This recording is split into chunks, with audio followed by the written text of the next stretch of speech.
Tonight, let us drift into a gentle tale carried by moonlight. Join the moon rabbit on a quiet journey across earth and sky, as ancient whispers guide him through a world of peaceful wonder. The stillness of the moon. The moon hung silent above the sleeping earth, a vast silver lantern suspended in an ocean of stars. On its surface, where dust shimmered like powdered frost and ancient craters held shadows older than memory, lived a gentle creature known simply as the moon rabbit.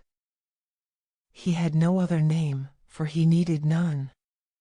The stars knew him, the lunar winds whispered to him, and the earth below dreamed of him in the quiet hours before dawn.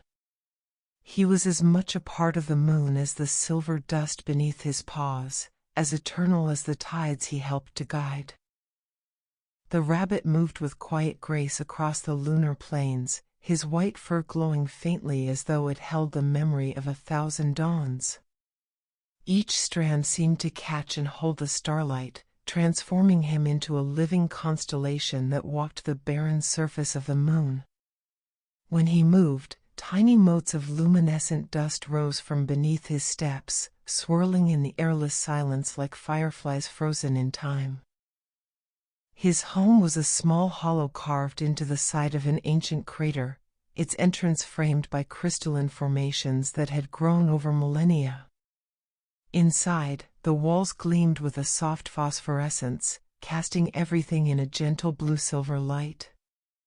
Here, he had arranged his simple belongings with careful devotion: a stone mortar for grinding celestial herbs, shallow bowls carved from meteorite stone, dried moonflowers hanging from silver threads, and a small shelf lined with jars containing stardust of different colors.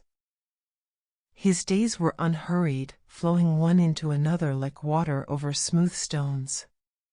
Each morning, he would rise and step outside to greet the vastness of space, standing perfectly still, watching Earth rotate slowly in the black sky. He had watched over Earth for longer than he could remember, observing as tiny lights began to bloom across the dark side of the planet, the fires and lamps, and eventually the electric glow of human civilization spreading like bioluminescence across the ocean of land.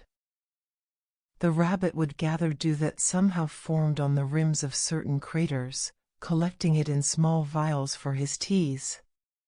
Then he would tend to his garden, a protected depression where moonflowers grew, their translucent petals chiming softly when the solar wind brushed against them, their leaves turning to follow Earth's movement across the sky rather than the sun. He would speak to them in soft tones, telling them about the dreams he had witnessed rising from Earth the night before, and the flowers seemed to listen, their petals inclining toward him. After tending his garden, the rabbit would return to his hollow and begin his most important work, preparing the medicine of dreams. He would select herbs with great care, crushing some in his mortar, steeping others in water heated over a flame that burned without fuel. The resulting mixtures were neither liquid nor smoke, but something in between, an essence that could travel on moonbeams down to earth, settling into the minds of sleepers and bringing them peace. He worked slowly, methodically, finding deep satisfaction in the precise measurements, the gentle grinding, the patient stirring. There was no rush here, no urgency. Time moved differently on the moon, stretching out like honey poured from a jar, thick and golden and sweet. Sometimes, other lunar beings would visit. The jade hare from the eastern regions would bring gifts of silver grass and tales of meteor showers.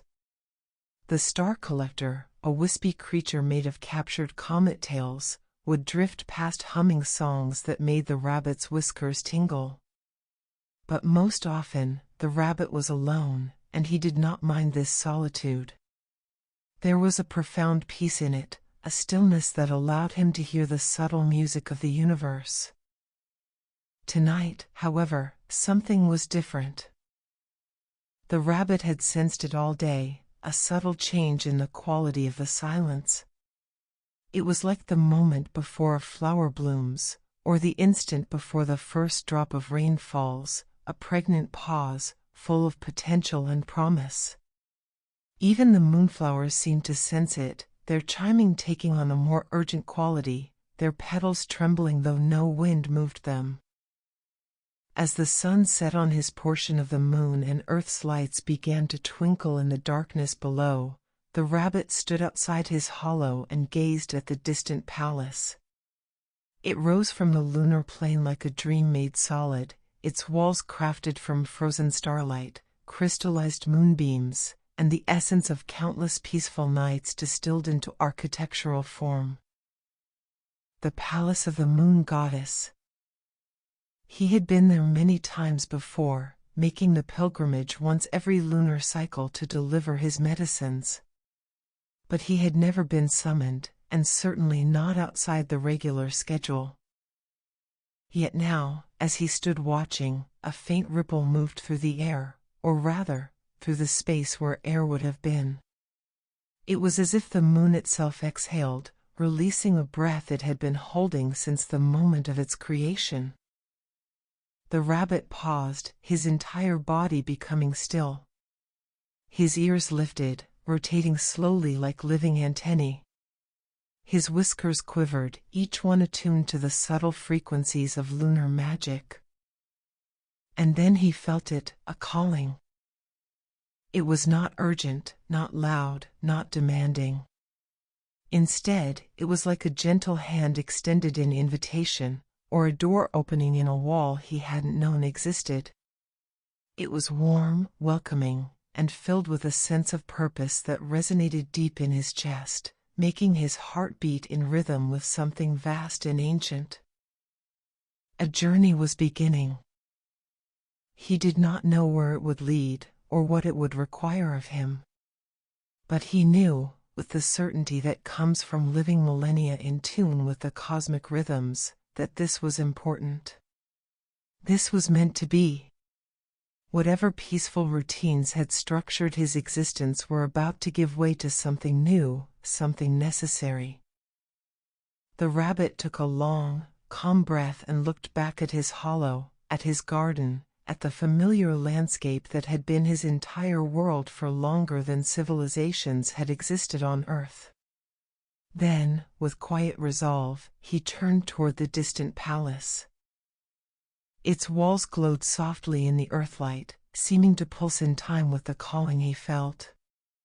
Streamers of silver mist rose from its highest towers and dispersed among the stars. The moon rabbit began to walk. His paws left faint impressions in the lunar dust, each one glowing briefly with soft blue light before fading. He moved at the perfect pace, neither quickly nor slowly, the pace of one who knows that the destination will arrive at exactly the right moment. As he walked, the landscape shifted around him. He passed the garden of fallen stars, where meteorites lay half buried in the dust, each one still warm with the heat of its descent. He crossed the Bridge of Shadows, a natural rock formation that arched over a deep crater, its underside perpetually dark. The stars wheeled slowly overhead, their light painting everything in shades of silver and deep blue. Earth hung in the sky like a jewel, and the rabbit fancied he could see the dreams rising from its surface, gossamer threads of hope and memory, all spiraling upward into the cosmos. The palace grew larger with each step, more real, more solid. He could see now the intricate carvings on its walls, depicting scenes from the moon's history, its birth from Earth's wounded side, its long journey outward, the countless nights it had illuminated for the benefit of sleepers and lovers and travelers below. The palace gates stood open, as he somehow knew they would be. Beyond them, a soft silver light spilled out onto the lunar plain, and within that light, he could sense a presence both ancient and eternal, patient and purposeful. The moon goddess was waiting. The rabbit paused at the threshold, taking one last moment to acknowledge the significance of this instant. He was leaving behind the known, stepping into the uncertain. But uncertainty, he had learned over his long existence, was simply another name for possibility. With a calm breath and a peaceful heart, he stepped through the gates and into the silver light, ready to hear what the goddess would ask of him, ready to accept whatever journey lay ahead. The moon continued its slow rotation, indifferent and eternal, keeping its ancient watch over the sleeping earth below.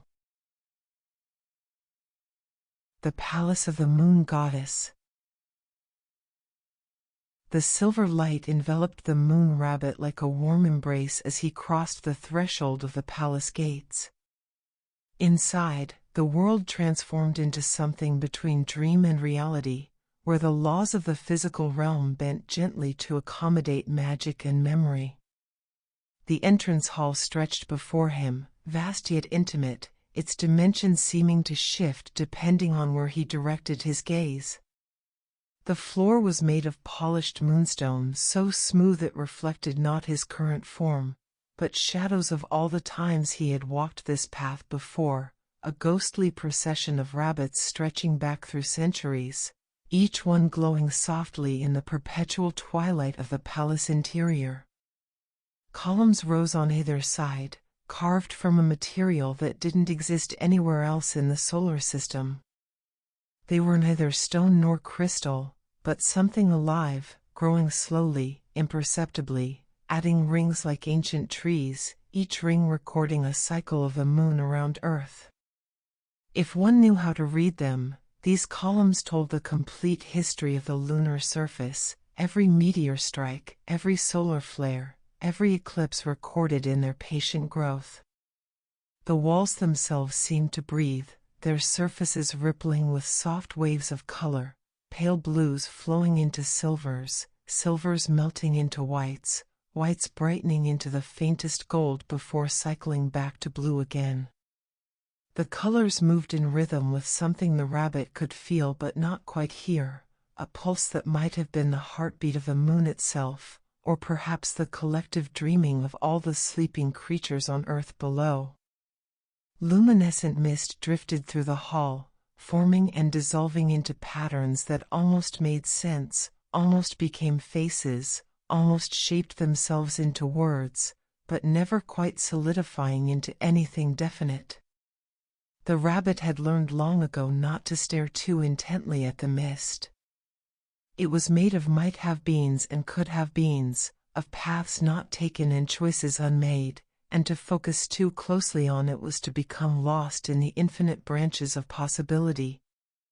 He walked deeper into the palace, his paws silent on the moonstone floor. The halls were lined with doors, each one different from the next. Some were tall and grand, made of carved silver and set with gems that pulsed with inner light. Others were small and humble, rough wood bound with copper bands that had turned green with age that couldn't exist in the airless void. Still others were barely visible at all, seeming more like suggestions of doors, outlines drawn in faint luminescence against the breathing walls. Each door led somewhere specific, the rabbit knew.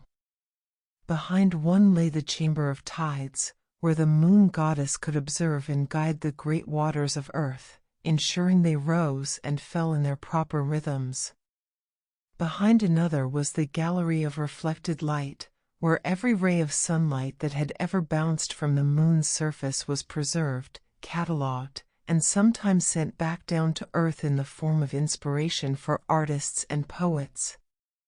There was a door that opened into the archive of dreams, where every dream that had ever been dreamed under moonlight was stored in crystalline spheres that chimed softly when touched. Another led to the Observatory of Futures, though that door was always locked, and the rabbit had never seen it open. The moon goddess, he understood, preferred not to look too far ahead. The future was meant to unfold naturally, like a flower opening at its own pace. As he walked, the rabbit noticed that the palace seemed to be preparing for something. Fresh moonflowers had been placed in alcoves along the walls, their translucent petals glowing with soft bioluminescence. The mist swirled more purposefully, forming momentary spirals and eddies that suggested movement toward a central point. Even the colors in the walls flowed more deliberately, all moving in the same direction, deeper into the palace, toward the heart where the moon goddess made her home. The air grew warmer, or rather, since there was no true air in the palace, the quality of existence itself became more welcoming, more alive. The rabbit could feel something building, a sense of occasion, of momentousness. Whatever was about to happen, the palace itself knew it was important. He passed through an archway carved with phases of the moon, each phase rendered in perfect detail, from the slenderest crescent to the full circular glory. As he walked beneath it, he felt a subtle shift, as though he was crossing from one state of being into another, leaving behind the practical, physical world and entering a realm of pure intention and meaning. Beyond the archway lay a circular chamber, and here the rabbit paused, his breath catching slightly despite not needing to breathe. The Chamber of Eternal Night, as it was called, was the most beautiful room in the palace. Its walls curved upward into a dome that displayed not the lunar sky outside, but something far more profound, a perfect recreation of the night sky as seen from Earth, but enhanced, deepened, made more true than reality. Every star visible from the planet's surface blazed here with crystalline clarity. Nebulae swirled in clouds of pink and purple and blue. Distant galaxies spiraled in their slow cosmic dance. But what made the chamber truly breathtaking was that the stars moved. Not in their normal patterns, but in response to the dreams rising from Earth below. When someone on the planet dreamed of flying among the stars, a trail of light would streak across the dome. When a child wished upon a star, that star would pulse brighter for a moment. When lovers looked up at the night sky together, two stars would draw closer, their light intertwining. The floor of the chamber was made of dark, polished stone that perfectly mirrored the dome above, creating the impression of standing suspended in the middle of an infinite cosmos, with stars both above and below, stretching out in all directions without end. And at the center of this celestial infinity stood the moon goddess. She was both there and not there, solid and insubstantial, young and ancient all at once. Her form seemed to shift depending on how the rabbit looked at her, sometimes appearing as a tall woman wrapped in robes of flowing silver, sometimes as pure light given the suggestion of human shape, sometimes as something else entirely, something older than human comprehension. Her hair was made of starlight, flowing down her back in waves that occasionally released small sparks of luminescence, which floated upward to join the dome above. Her eyes were the deep blue of Earth's ocean seen from space, holding the same depths, the same mysteries, the same promise of life and transformation. Tonight, she appeared as a woman, and she stood with her back to him, gazing up at the dome where the dreams of Earth played out in light and motion. The rabbit approached slowly, stopping at a respectful distance. He had known the moon goddess for as long as he could remember, longer, perhaps, than memory itself could reach. But despite this ancient familiarity, he was always moved by her presence, always felt a sense of awe at standing before a being who was not just on the moon but of the moon, who was as much an integral part of this celestial body as its core or its ancient seas of frozen lava.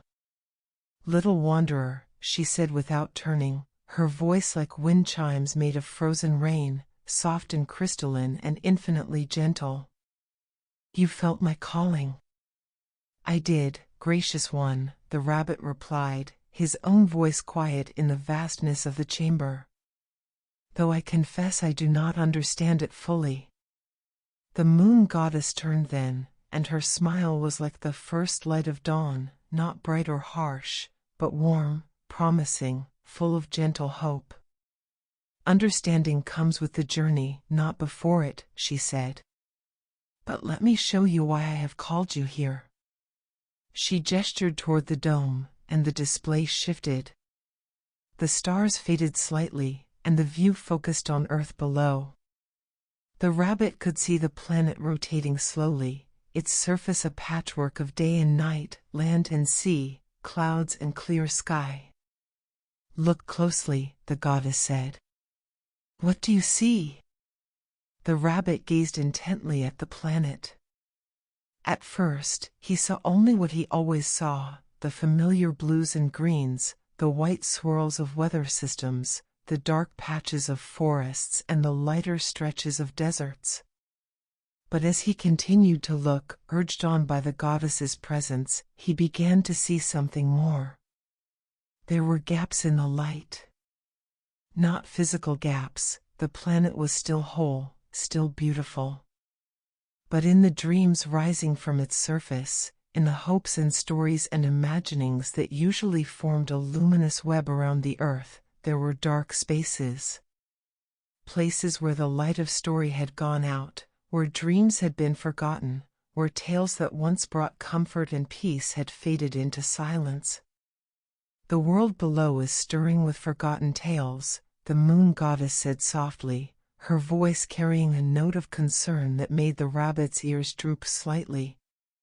Stories that once brought solace in the quiet hours, myths that helped make sense of the mysterious, legends that connected people to the rhythms of nature, they are fading. She moved her hand, and the view of Earth zoomed closer, focusing on different regions. The rabbit could see now, more clearly, the gaps in the story light. They appeared as shadows, dark spots in the otherwise luminous web of human dreaming. In the rush and noise of modern life, people have forgotten how to listen to the old stories, the goddess continued. They have forgotten how to sit in stillness and let tales unfold at their own pace. They have forgotten the power of myths told not to excite or frighten, but to soothe and comfort and connect. The rabbit felt a pang of sadness. He had noticed, over the decades, that the quality of dreams rising from Earth had changed. They had become more frantic, more fragmented, more filled with the anxious static of hurried minds that couldn't quite settle into rest.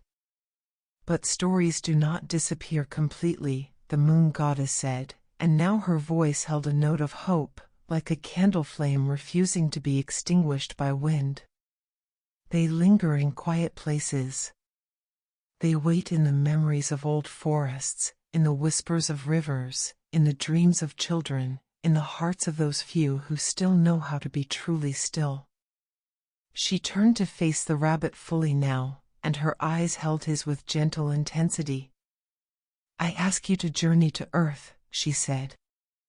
To walk among the quiet places and listen for the stories that remain. To gather them like you gather dew for your teas, like you collect stardust for your medicines. Bring their light back here, so that we might weave them into new dreams and send them back down, strengthened, renewed, ready to be remembered again. The rabbit felt the weight and honor of this task settle over him like a cloak. He had never left the moon before. Earth had always been something to observe from a distance, to watch over from afar, to send medicines to but never to visit directly. And yet, as he stood there in the chamber of eternal night, surrounded by the light of a billion stars and the gentle presence of the moon goddess, he felt no fear.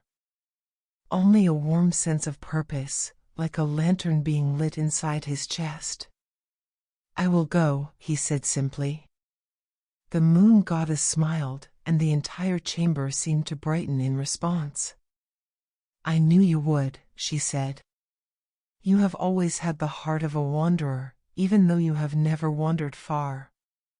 This is your moment to step beyond the familiar. She moved to the side of the chamber, where a small altar stood that the rabbit hadn't noticed before. Upon it sat a bowl, and even from a distance, the rabbit could see that it was something extraordinary. The goddess lifted it carefully, reverently, and brought it to him. The bowl was carved from a single piece of moonstone, but moonstone unlike any the rabbit had seen before. It was perfectly translucent, seeming to contain not solid matter but crystallized light itself. Its interior surface was smooth as still water, and when the rabbit looked into it, he saw not his reflection but something deeper, possibilities, potential, an emptiness that yearned to be filled with meaning.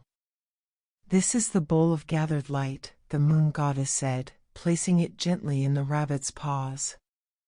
"It was made from the first moonstone that formed when the moon was born, and it has been waiting for this purpose since that moment." The bowl was surprisingly light, weighing almost nothing, as though it might float away if the rabbit loosened his grip. But it felt solid too, present, real in a way that transcended mere physical existence. "Gather the stories in this," the goddess instructed. "When you hear a tale that holds the light of truth, of comfort, of connection to the great rhythms of existence, the bowl will accept it. The story will become light, and the light will be preserved." She placed her hand over the bowl, and it glowed briefly, warmly, as though responding to her touch. "When you return," she continued, "we will use this gathered light to weave new dreams. Dreams that carry the old wisdom forward. Dreams that help people remember how to be still, how to listen, how to find peace in the ancient stories that connect all living things."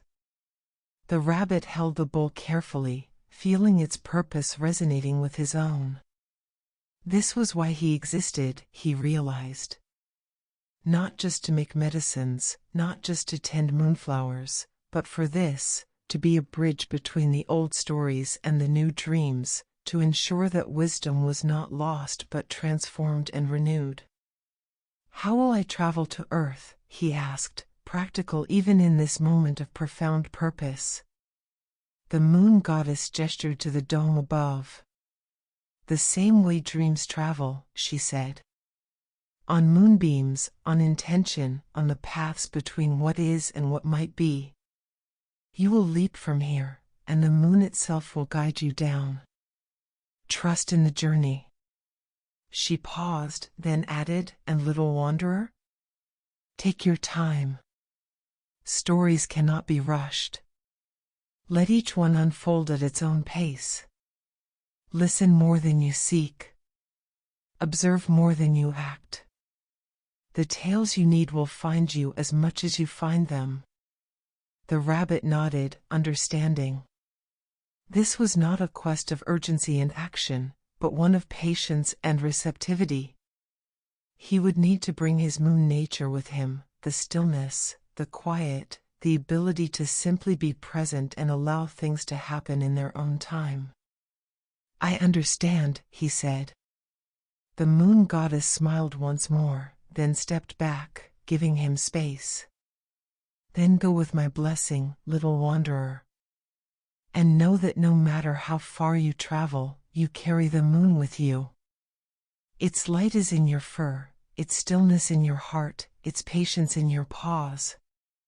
She raised her hand, and the chamber began to change. The dome above opened, not physically, but dimensionally, revealing the true lunar sky beyond and, far below, the blue-green jewel of Earth spinning in its endless dance through the cosmos. The rabbit moved to the center of the chamber, the bowl of gathered light held securely in his paws. He looked up at the Earth, so close and yet so far, so familiar and yet about to become completely new to him. He took a deep breath, more memory than necessity, and felt the moon's energy gathering around him, preparing to launch him on his journey. With a final glance at the moon goddess, who stood watching with serene confidence, the rabbit gathered his courage, his purpose, his ancient peace. And then, with a gentle push from the very essence of the moon itself, he leaped into the vast darkness between worlds, carrying only a bowl and a mission, ready to gather the lost light of forgotten stories. The leap to Earth. Leaving the moon was not like falling. The rabbit had expected, perhaps, a rush of speed, a plummeting sensation, the stomach-dropping feeling that comes with descent. But instead, he found himself suspended in a moment that seemed to stretch infinitely, caught between two worlds, belonging fully to neither yet connected to both. The moon released him gently, the way a mother might release a child's hand on their first day of school, with reluctance, with love, with the understanding that letting go is sometimes the greatest act of care. He felt the lunar surface beneath him fade, not disappearing but simply becoming distant, as though he were being lifted on an invisible current. Around him, the void of space was not empty or cold as he had always imagined it might be from his observations. Instead, it was full of presence, full of potential, full of the subtle energies that connected all things. Particles of cosmic dust swirled around him, each one catching starlight and reflecting it in tiny prismatic flashes. They moved with him, dancing in spirals and eddies, creating patterns that resembled everything in nothing, now a school of fish, now a flock of birds, now simply abstract beauty moving for its own sake. The rabbit held the bowl of gathered light carefully against his chest. It glowed softly, pulsing in rhythm with his heartbeat, or perhaps his heartbeat was matching its rhythm, he couldn't quite tell which. The bowl seemed to respond to the journey itself, growing warmer as they descended, as though eager to fulfill its purpose, to be filled with the stories it had waited eons to collect. Above him, or behind him, for direction became strange in this between space, the moon grew smaller. He could see it whole now, as he never had before, a perfect sphere of silver-white light hanging in the darkness. He could see his home crater, tiny from this distance, and the palace of the moon goddess still glowing at its center. For a moment, he felt a pang of longing, the pull of the familiar, the desire to return to the comfortable routines he knew. But then he turned his gaze forward, toward Earth, and the longing transformed into anticipation. The planet grew larger with each passing moment, though time itself seemed to move strangely during this descent. Sometimes a moment would stretch out luxuriously, allowing him to observe every detail of a passing comet or the slow tumble of a distant asteroid. Other times, hours seemed to compress into seconds, and he would suddenly find himself noticeably closer to Earth's atmosphere without quite remembering the journey between. He floated past ribbons of light, solar winds made visible by their interaction with Earth's magnetic field. They rippled and flowed like auroras, painting the darkness with gentle waves of green and blue and purple. The rabbit reached out with one paw, and the light bent slightly around his touch, responding to his presence with what felt almost like curiosity, as though it were wondering what kind of creature would travel between worlds on such a quiet mission. The stars watched his passage. The rabbit had always known the stars, had observed them from the moon's surface, had learned their patterns and positions. But seeing them from here, from the space between worlds, was different. They seemed more present, more aware. He fancied he could feel their attention on him, ancient intelligences so vast and patient that even the moon goddess was young by comparison, noting his passage with something that might have been approval or perhaps simply acknowledgement. A shooting star streaked past him, close enough that he could see it was not a star at all but a fragment of rock and ice burning as it entered Earth's atmosphere. It left a trail of glowing particles in its wake, and the rabbit drifted through them, feeling their warmth, their joy at this moment of brilliant transformation. They had traveled for millions of years through the cold darkness, and now they were light, they were fire, they were beauty witnessed by eyes looking up from the planet below. Everything was connected, the rabbit realized. The moon and earth, the stars and the space between them, the stories told by humans and the cosmic rhythms that governed all existence. He was not separate from this vast web but a part of it, a single thread woven into an infinite tapestry. As he descended further, he began to pass through patches of temperature, or rather, since temperature in vacuum was meaningless, patches of different energy. Some felt warm, filled with the accumulated sunlight reflected from Earth's surface. Others felt cool, like the shadow side of the planet, where darkness reigned and stars were visible even at noon. The rabbit moved through these zones like a fish moving through waters of different temperatures, each one a new sensation, a new experience to catalog and remember. Below him, Earth's atmosphere began to reveal itself, not as a hard boundary but as a gradual thickening of presence. Wisps of the highest clouds became visible, so thin and delicate they seemed more like suggestions than actual vapor.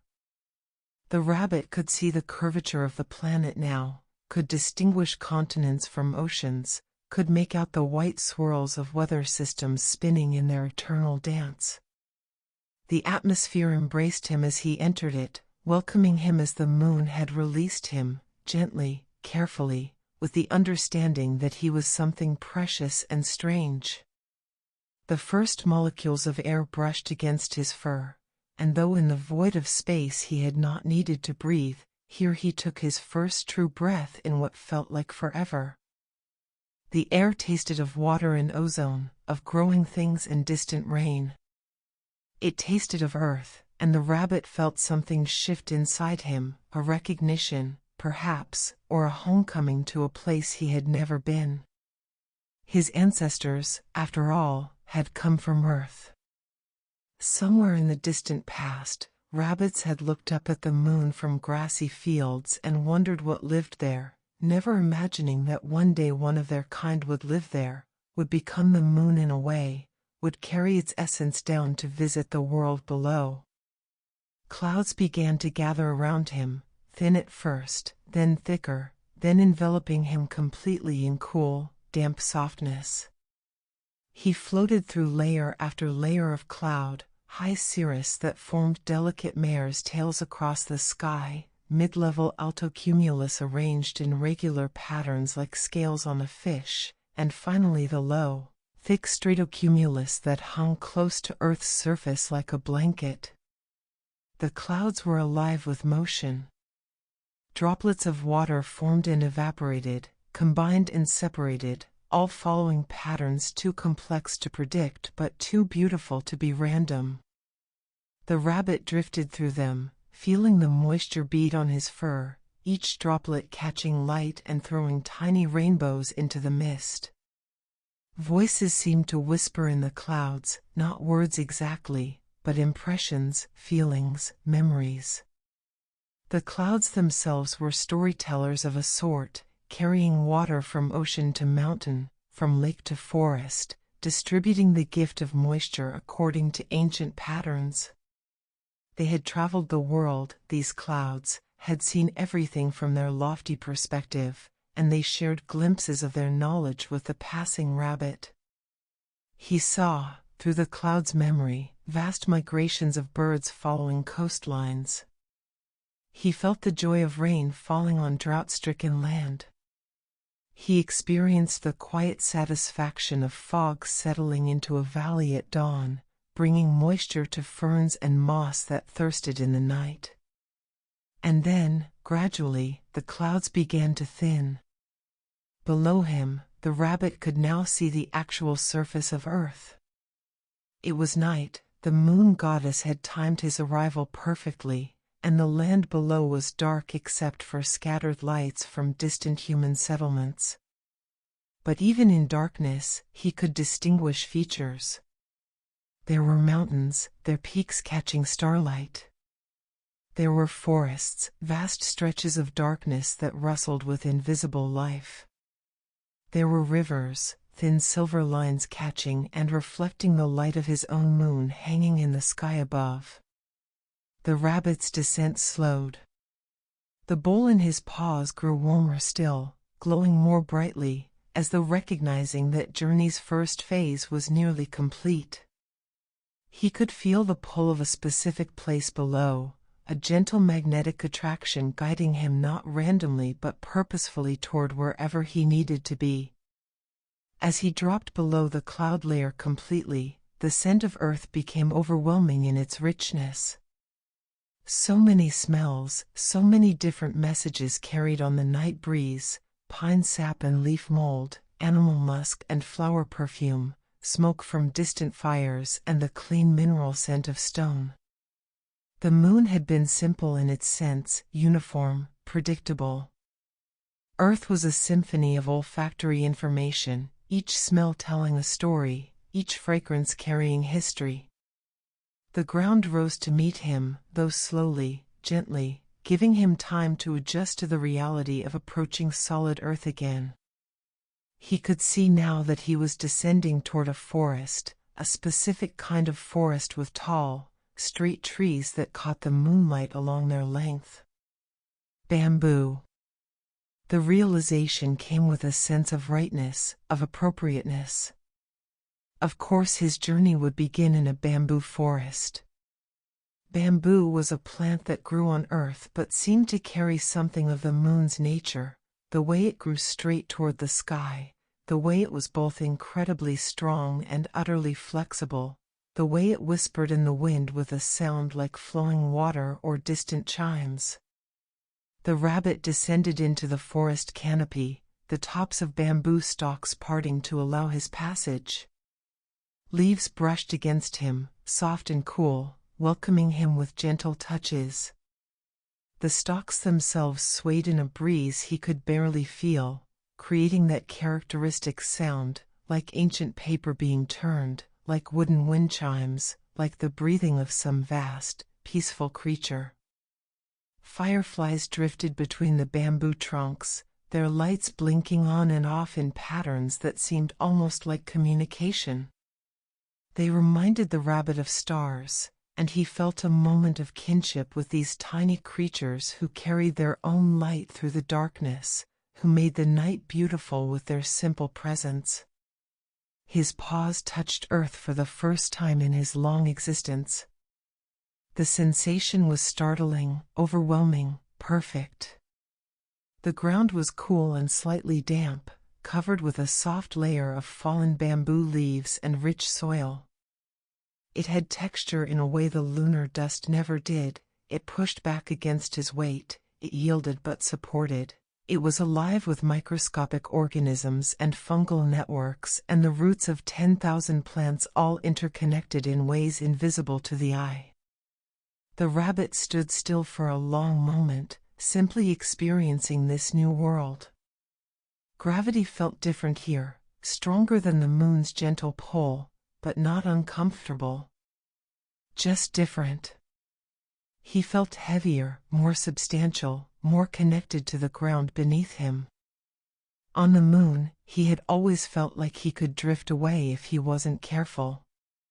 Here, he was anchored, held, embraced by the planet itself. He took a deep breath, filling his lungs with Earth's air. It was rich, so rich compared to the thin nothing of space or even the processed atmosphere of the moon palace. He could taste growing things, decaying things, living things. He could taste the forest's breath, the exhalation of 1 billion leaves processing starlight and carbon dioxide into oxygen and sugar. Around him, the bamboo forest stretched in all directions, illuminated by moonlight that filtered down through the canopy in scattered pools and patches. The trunks rose straight and tall, creating a natural colonnade, a living architecture that felt both wild and ordered.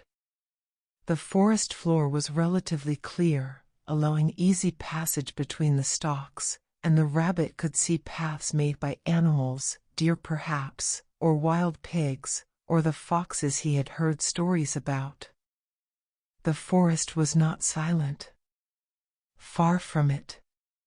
But the sounds were different from any he had known on the moon.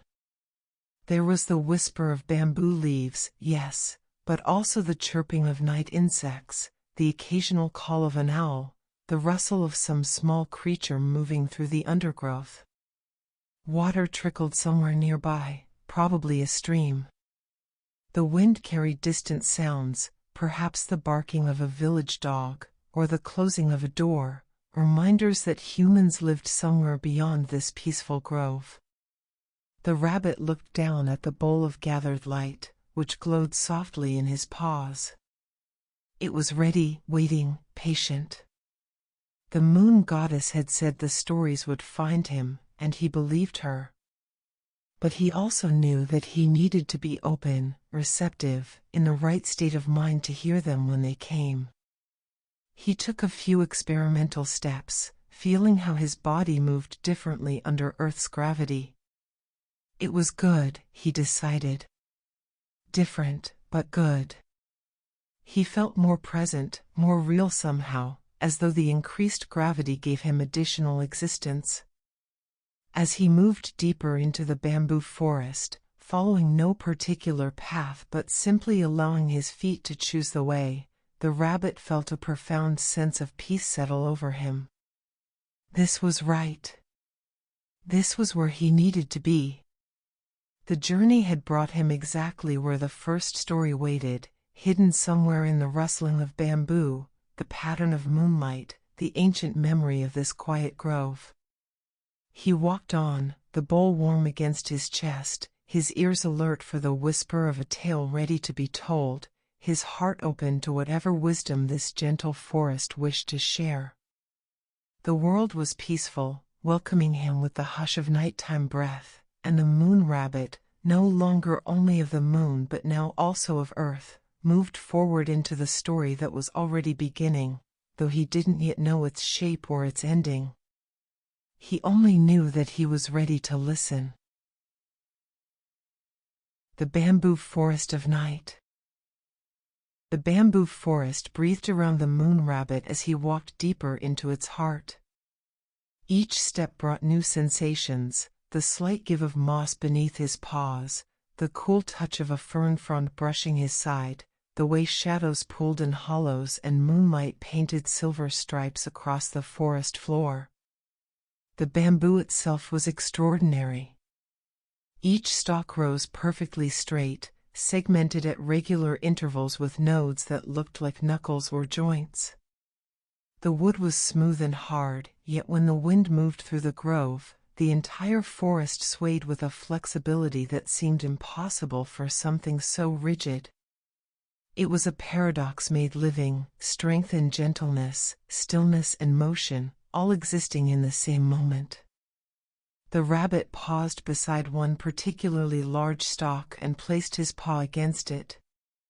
He could feel it humming, not with sound exactly, but with life, with the slow movement of water rising from roots to leaves, with the patient accumulation of growth that added new segments year after year. The bamboo had been here for decades, perhaps longer, and it remembered.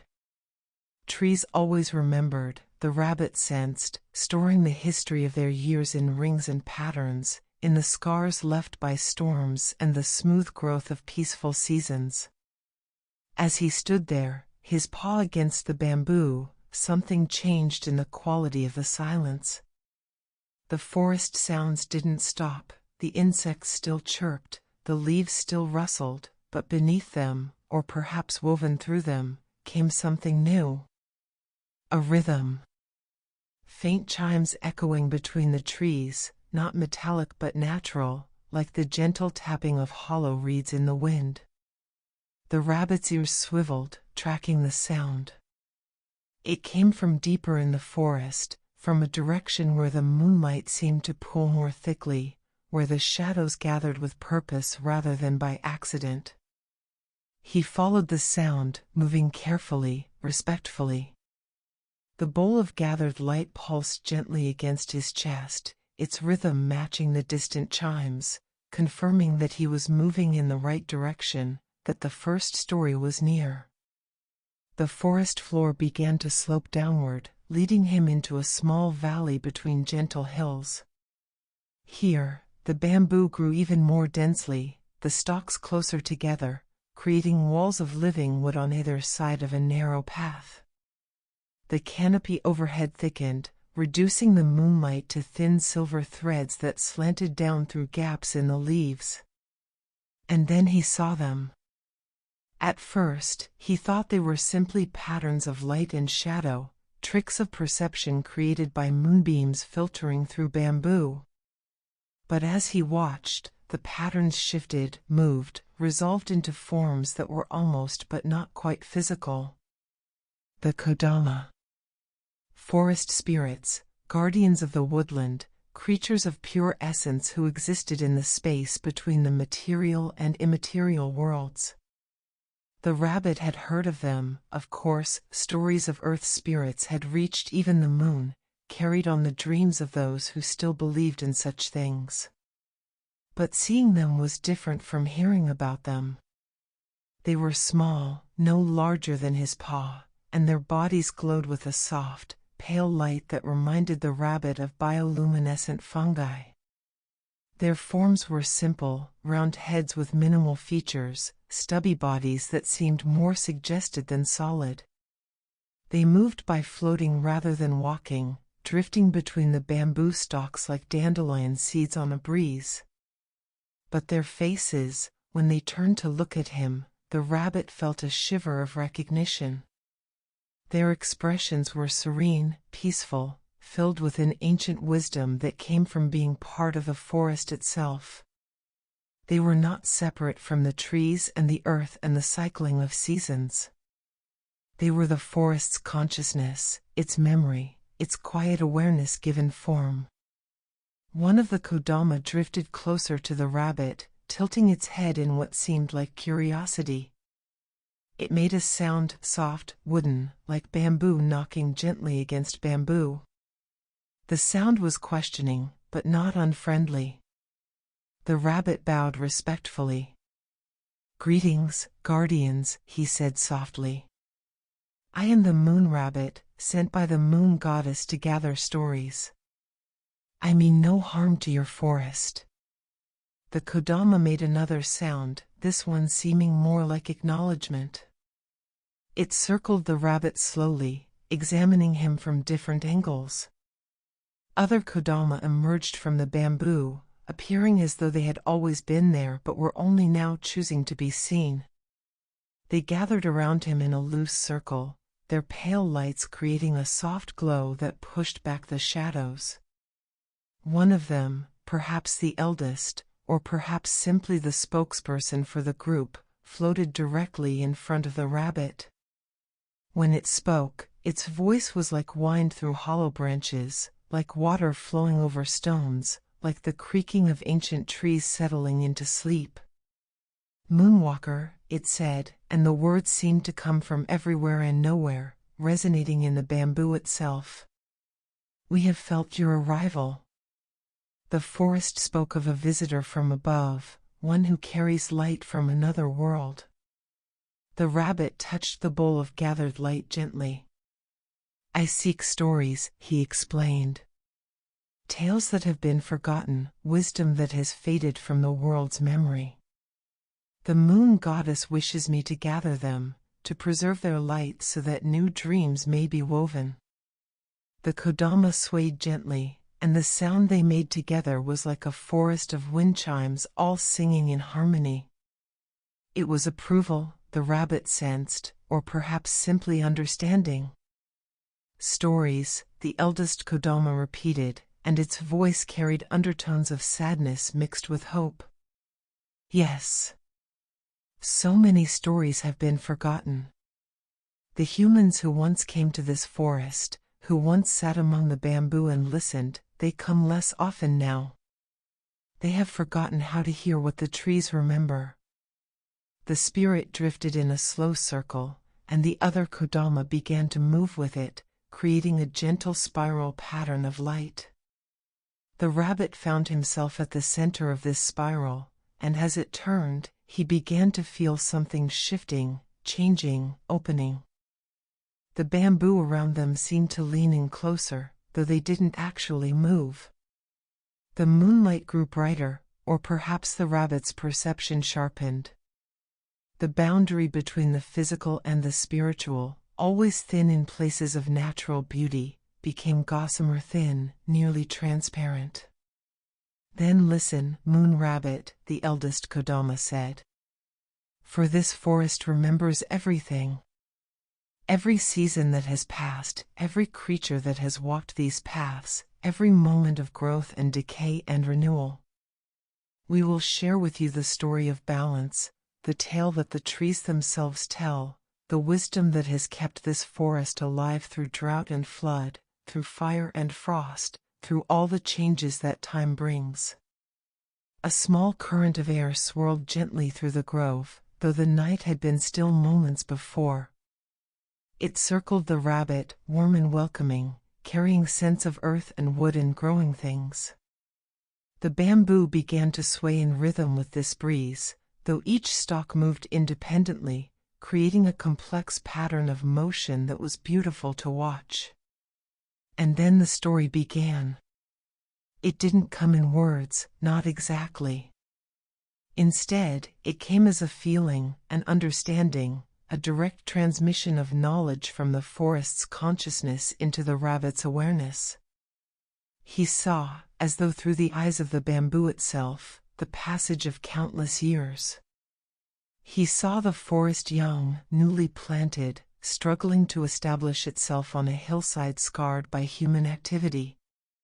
He felt the first shoots pushing up through rocky soil, seeking sunlight, finding water, sending roots deep into the earth. He experienced the joy of that first successful season, when the bamboo had grown tall enough to create shelter for smaller plants, for insects, for the beginning of an ecosystem. He watched seasons turn, one after another in accelerated sequence. Spring brought rain and rapid growth, the bamboo shooting up with almost visible speed, adding segments, reaching toward the sky. Summer brought fullness and abundance, the canopy complete, the forest floor alive with creatures who found shelter in the green cathedral. Autumn brought change, some leaves yellowing and falling, energy drawing back into roots for the winter ahead. Winter brought stillness and patience, the bamboo standing strong against wind and snow, bending but never breaking, teaching the lesson of flexibility in the face of adversity. And through it all, the rabbit felt the wisdom that the bamboo embodied, the understanding that survival comes not from rigidity but from the ability to bend, to sway, to move with the forces of nature rather than against them. He understood that true strength lies not in resistance but in adaptability, not in isolation but in connection. The bamboo grew together, supporting each other through interconnected root systems, sharing resources when one section of the forest received more rain or sunlight than another. No stalk stood entirely alone.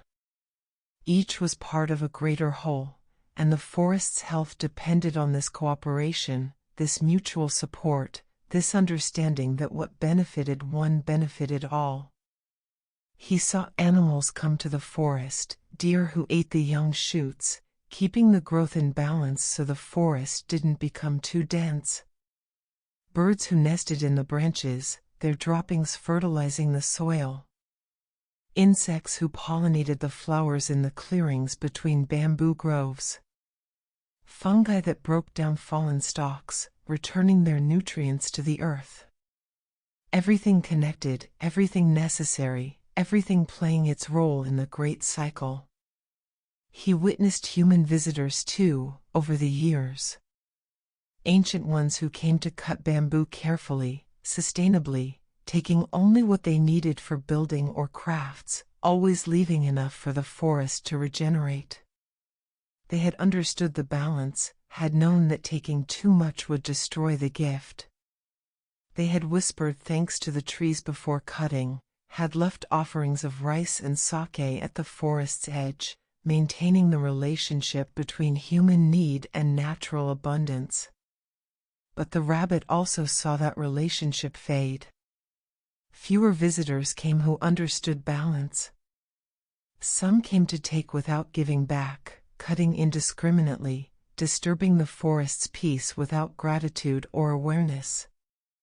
Others came not to interact with the forest at all but simply to rush through it, too hurried to notice its beauty, too distracted to hear its whispers. The story showed him what happened when balance was lost: sections of forest that had been clear-cut and never recovered, hillsides that eroded without bamboo roots to hold the soil, ecosystems that collapsed when one piece was removed without understanding how it connected to everything else. But it also showed him hope. New growth after devastation. The forest's patient rebuilding of itself. The return of animals once driven away. The occasional human who remembered the old ways, who came to sit quietly among the bamboo, who listened and learned and left only footprints that the rain would wash away. The story was about cycles, growth and decay, taking and giving, destruction and renewal. It was about understanding that nothing exists in isolation, that every action ripples outward, that balance is not a fixed state but a constant adjustment, a dance between opposing forces that must remain in harmony for life to flourish. As the story reached its conclusion, the rabbit felt tears in his eyes, not from sadness but from the profound beauty of what he had witnessed, the deep wisdom of the forest's understanding. This was what humans had forgotten, or were forgetting, this sense of connection, of mutual dependence, of the need to live in balance with the natural world rather than in opposition to it. The breeze that had carried the story slowly faded. The bamboo's rhythmic swaying gradually stilled. The kodama's spiral unwound, and they drifted back into their individual positions around the rabbit, their pale light soft and steady. The rabbit looked down at the bowl of gathered light and saw that it was no longer empty. A soft glow had appeared in its depths, not bright or harsh, but gentle, warm, like candlelight seen through rice paper. The story had entered the bowl, had been captured and preserved, its essence distilled into pure light that would travel back to the moon and become part of the new dreams. "Thank you," the rabbit whispered, his voice thick with emotion. "Thank you for this gift." The eldest kodama made a sound like satisfied humming, like trees settling into comfortable positions for the night. "The story was always here," it said. "We are pleased that someone came to listen, to remember, to carry it forward. Too few listen anymore. I will ensure it is not forgotten," the rabbit promised. "The moon goddess will weave it into dreams, and those dreams will help people remember the wisdom of balance, of connection, of living as part of the world rather than apart from it."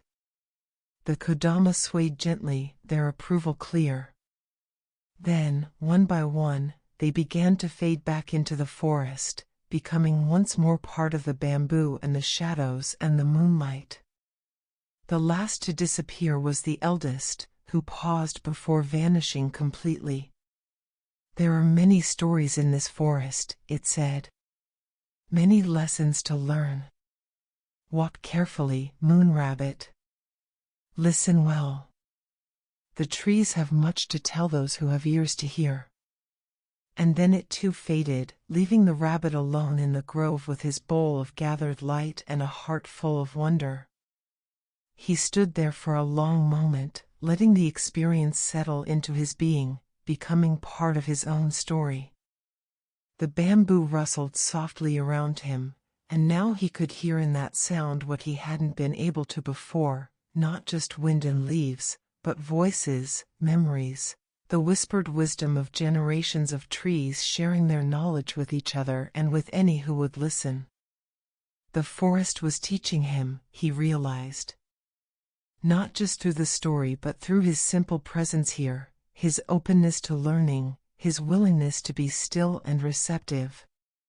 This was what the journey required, not heroic action or grand gestures, but patience, attention, and the humility to learn from those who had stood in place for decades, watching and remembering and understanding. The rabbit bowed to the bamboo around him, a gesture of respect and gratitude. Then, with the bowl of gathered light glowing softly against his chest, its warmth a constant reminder of the story he now carried, he continued deeper into the forest. More tales waited, he knew. More wisdom had been preserved in quiet places, waiting for someone to come and listen. And he would find them, one by one, gathering light as he had been asked to do, becoming a bridge between the old stories and the new dreams that would help the world remember what it had forgotten. The bamboo forest embraced him as he walked, and silence settled over the grove once more, but it was not an empty silence. It was the silence of deep peace, of patient wisdom, of stories held safe in the memory of trees, waiting for the next listener to arrive and hear what the forest had always known. The moon rabbit walked on, and the night was gentle around him. The river of memories. The bamboo forest began to thin as the moon rabbit walked onward, the dense groves gradually giving way to more open woodland. The straight, segmented stalks became interspersed with other trees, maples with leaves that caught moonlight like paper lanterns, cryptomeria cedars whose rough bark held the scent of ancient forests, and cherry trees whose branches reached toward the sky in elegant, twisting patterns even without their spring blossoms. But what drew the rabbit's attention most was the sound of water. It started as the faintest whisper, barely distinguishable from the rustle of leaves or the sigh of wind through branches. But as he continued walking, following a path that seemed to form itself beneath his paws, the sound grew stronger, more distinct. Water moving over stones, water flowing around obstacles, water singing the quiet song it had sung since the first rains fell on earth. The bowl of gathered light pulsed gently against his chest, its warmth intensifying slightly, as though recognizing that another story was near. The single point of light within it, the tail from the bamboo forest, glowed steadily, safely preserved, but the bowl remained mostly empty, waiting to be filled with more wisdom, more forgotten knowledge. The rabbit emerged from the tree line onto the bank of a river. It was not a large river, not one of the great waterways that carved continents and defined civilizations. But it was perfect in its own way, perhaps 30 feet across at its widest point, flowing with steady purpose through a landscape of moss-covered stones and overhanging willows. The water was clear enough that even in the moonlight, the rabbit could see the riverbed below, could watch the way sand and small pebbles shifted with the current's gentle pressure. The surface of the water shone like liquid glass, reflecting the moon so perfectly that for a moment it seemed there were two moons, one in the sky above, one in the water below, both watching over the world with patient, silvery eyes. Stars scattered across the river's surface like diamonds carelessly tossed, their light rippling and dancing with each small movement of the water. The rabbit approached the water's edge carefully, placing his paws on smooth river stones that had been polished by centuries of flowing water. The stones were cool and slightly damp, and they held a sense of deep peace, of having found their perfect place in the world and being content to remain there, serving as the boundary between land and water, between the solid and the fluid. He knelt down and gazed into the water, watching the current flow past. It moved neither quickly nor slowly, but at its own perfect pace, fast enough to maintain momentum, slow enough to nurture life, constant enough to be reliable, varied enough to remain interesting. The water knew where it was going, the rabbit sensed. It flowed from somewhere to somewhere, part of a cycle greater than itself, content to be simply a part of the endless movement of water through the world. As he watched, something in the water changed. The surface, which had been smooth except for small ripples created by the current, began to stir more actively. Small whirlpools formed and dissolved. Currents ran counter to the main flow, creating patterns that seemed almost intentional, almost like the beginnings of thought made visible in water's movement. And then, from the depths of the river, something rose. It was not solid, not in the way that stone or wood is solid. Instead, it was shaped from the river itself, from ripples and foam, from the play of moonlight on moving water, from the essence of flow made temporarily manifest. The form it took was vaguely humanoid but fluid, constantly shifting, never quite settling into a fixed shape. Where its head might be, water cascaded in a gentle fall. Where its body should have been, currents swirled in complex spirals. It was the river's consciousness, the rabbit realized, or perhaps its memory, choosing to take form and communicate with this visitor from the moon.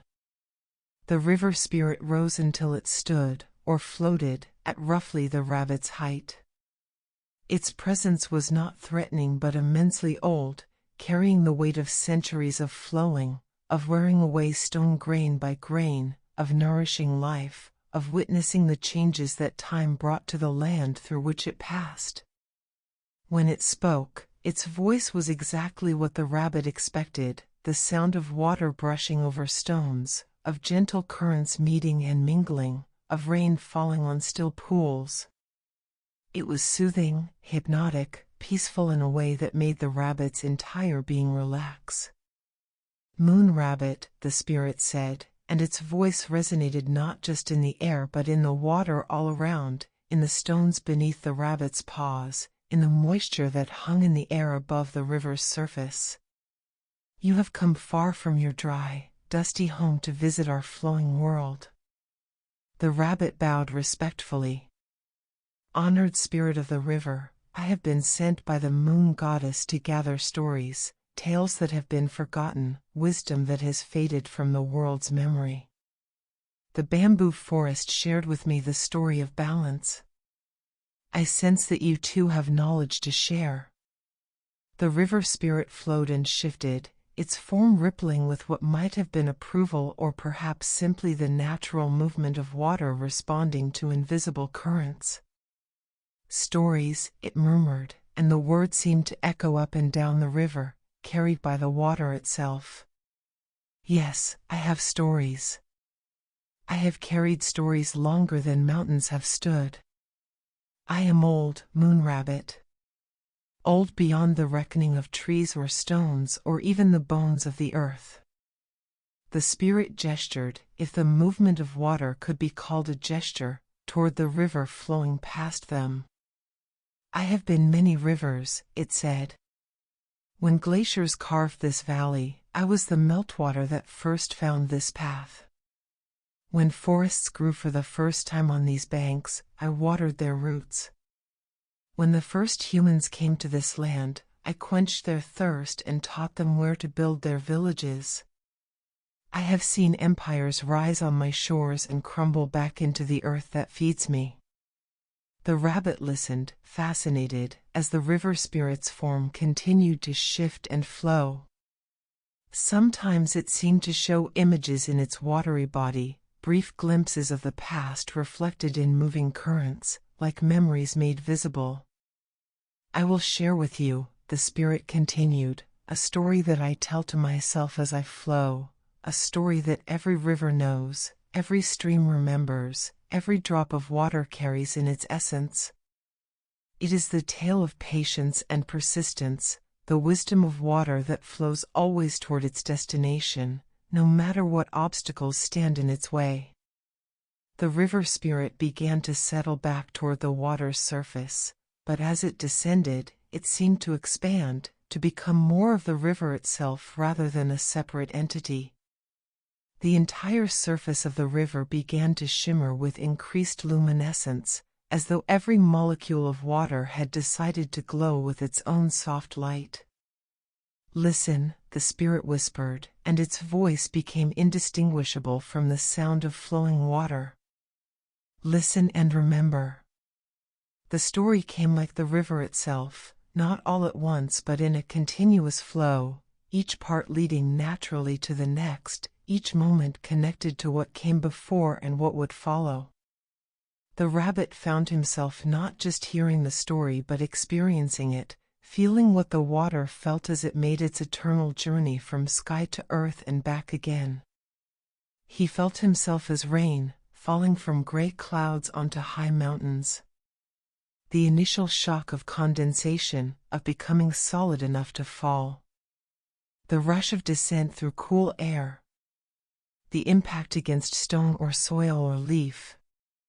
And then the beginning of the journey downward. Some raindrops soaked into the earth immediately, feeding roots, becoming part of underground streams that flowed in darkness through layers of stone and clay. But others, like the one whose perspective the rabbit now shared, began to flow over the surface, seeking the path of least resistance, always moving downward, always following gravity's gentle but irresistible pull. The drop joined with other drops, becoming a trickle.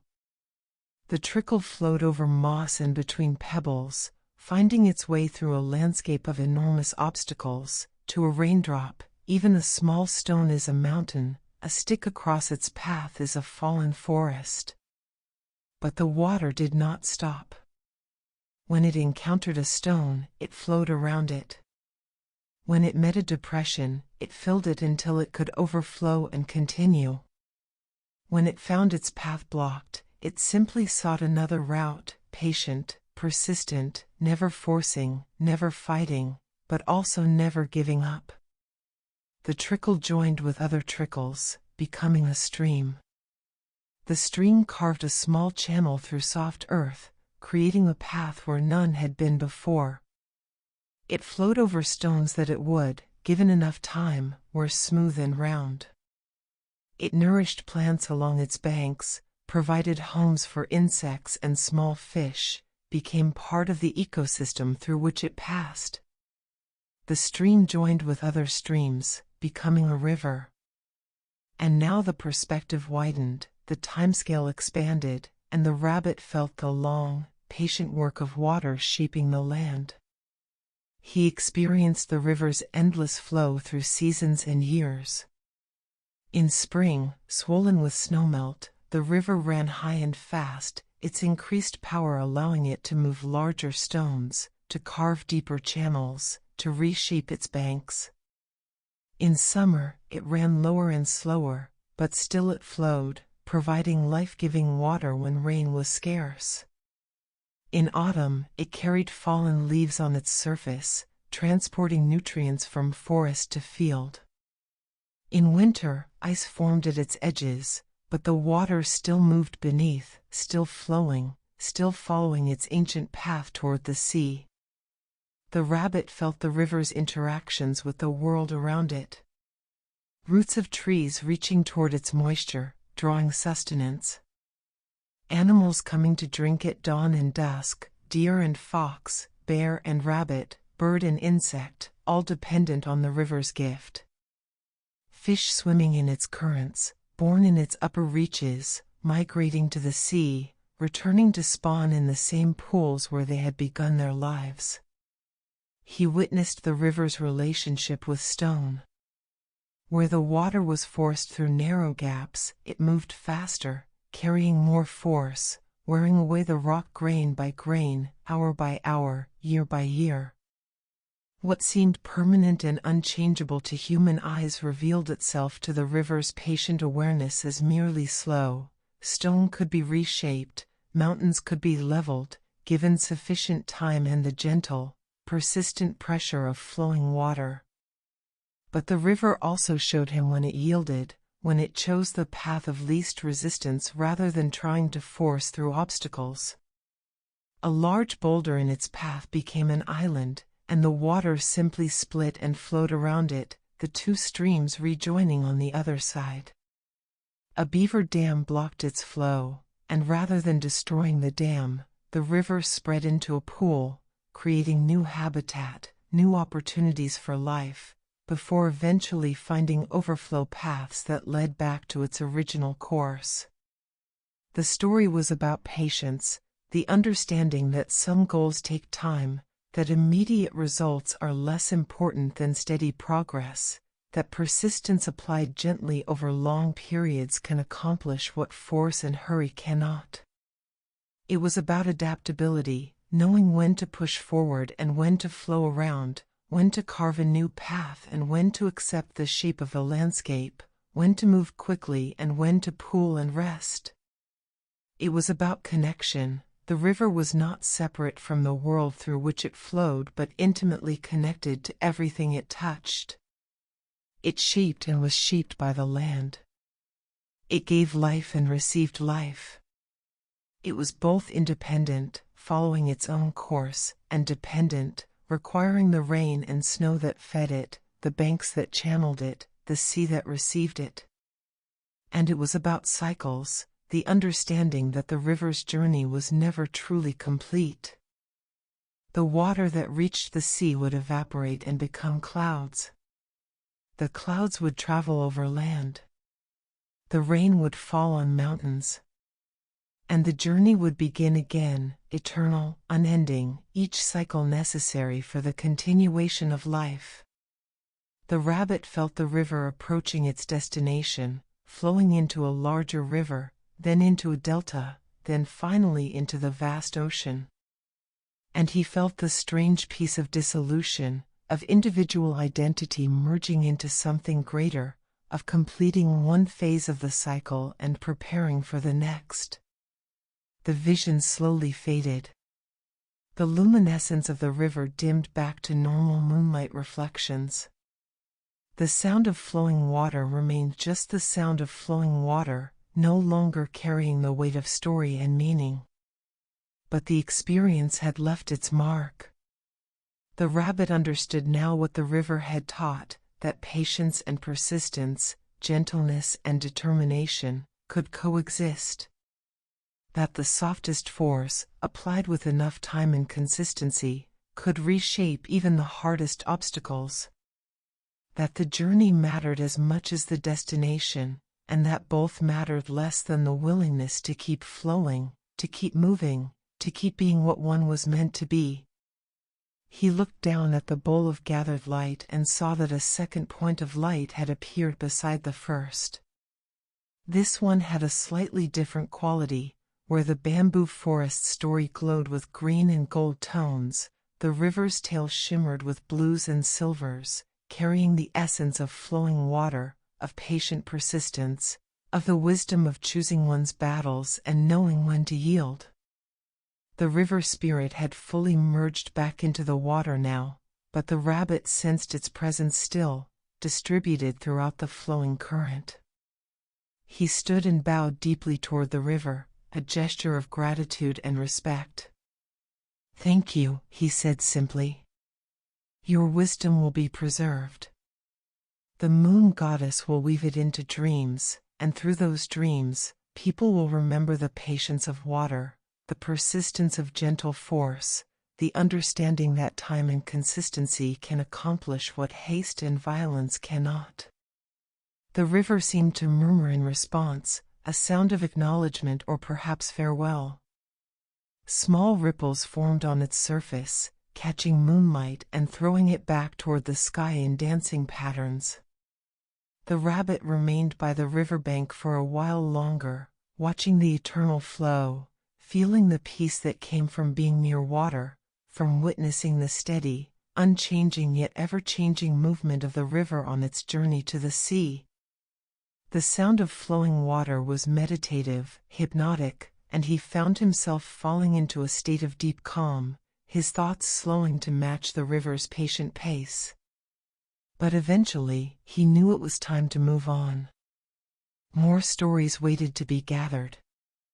The night was still young, and his journey was far from complete. He took one last drink from the river, the water cold and pure and carrying the taste of stone and earth and distant mountains. Then, with the bowl of gathered light warm against his chest and 2 points of light glowing in its depths, he turned away from the river and continued on his path. The land began to rise slightly, leading him up a gentle slope toward what looked like open fields beyond the riverside trees. In the distance, he could see the silhouettes of buildings, a human village, sleeping under the moon's gentle watch. The rabbit felt a moment of uncertainty. He had encountered the natural world so far, forest and water, spirits of wood and flow. But humans were different. They were the ones who had forgotten the stories, who had lost touch with the old wisdom. Would they welcome a visitor from the moon? Would they even be able to see him, or would he pass through their world as invisibly as moonlight, noticed but not truly seen? But the bowl of gathered light pulsed encouragingly, and the rabbit remembered the moon goddess's words, "The tales you need will find you as much as you find them." If there was a story waiting in the village, he would find it. Or it would find him. With renewed purpose, the moon rabbit walked toward the sleeping human settlement, leaving the sound of the river behind, carrying its wisdom with him into whatever came next. The village beneath the cherry tree. The village emerged from the darkness gradually, revealing itself in layers as the moon rabbit climbed the gentle slope from the riverside. First came the scent, wood smoke from banked fires, the warm smell of rice and miso from evening meals long finished, the clean scent of swept earth and well-maintained gardens. Then came the sounds, or rather, the particular quality of silence that only human settlements possess, a quiet shaped by the presence of sleeping families, of homes holding their occupants safe through the night. The village was small, perhaps 24 houses arranged along a single main path that wound between them like a stream finding its natural course. The buildings were traditional in style, with wooden walls darkened by age and weather, tiled roofs that curved gently at the edges, and paper screens that glowed faintly where lamps still burned inside. Gardens surrounded each home, carefully tended spaces where vegetables grew in neat rows and flowers nodded in the moonlight. Everything spoke of care, of attention, of people who lived in harmony with their surroundings and with each other. The paths were swept clean. The fences were mended. Even the stones placed at intervals along the walkways seemed to have been positioned with thought and intention, creating a rhythm that was pleasing to the eye and easy to follow in darkness. The rabbit walked quietly into the village, his paws making no sound on the packed earth. He felt no fear, only curiosity tinged with reverence. This was where humans lived their lives, where they raised their children and tended their gardens, where they worked and rested and dreamed. It felt sacred in its own way, this space that had been carved from wilderness and transformed into home. Most of the houses were dark, their inhabitants deep in sleep. But here and there, soft light glowed behind paper screens, an elderly person unable to sleep, perhaps, or someone tending to a sick child, or simply a soul who preferred the quiet hours of night for contemplation or gentle work. The rabbit passed a house where shadows moved behind the screens, someone preparing tea, their silhouette graceful and unhurried. He passed another where he could hear the soft sound of breathing, rhythmic and peaceful, an entire family sleeping in the same room, their breaths synchronizing in the way that happens when people are comfortable and safe together. As he moved deeper into the village, he became aware of a presence at its heart. Not threatening, but significant, a focal point around which the community seemed to have arranged itself. The houses didn't face it directly, but they oriented themselves in relation to it, the way flowers turn toward the sun without seeming to move. And then he saw it. At the center of the village, where several paths converged into a small open space, stood an enormous cherry tree. Even without its spring blossoms, even in the depths of night, the tree was magnificent. Its trunk was wide enough that 3 men linking hands could barely encircle it, and its bark was deeply furrowed with age, each crevice a record of the countless seasons it had witnessed.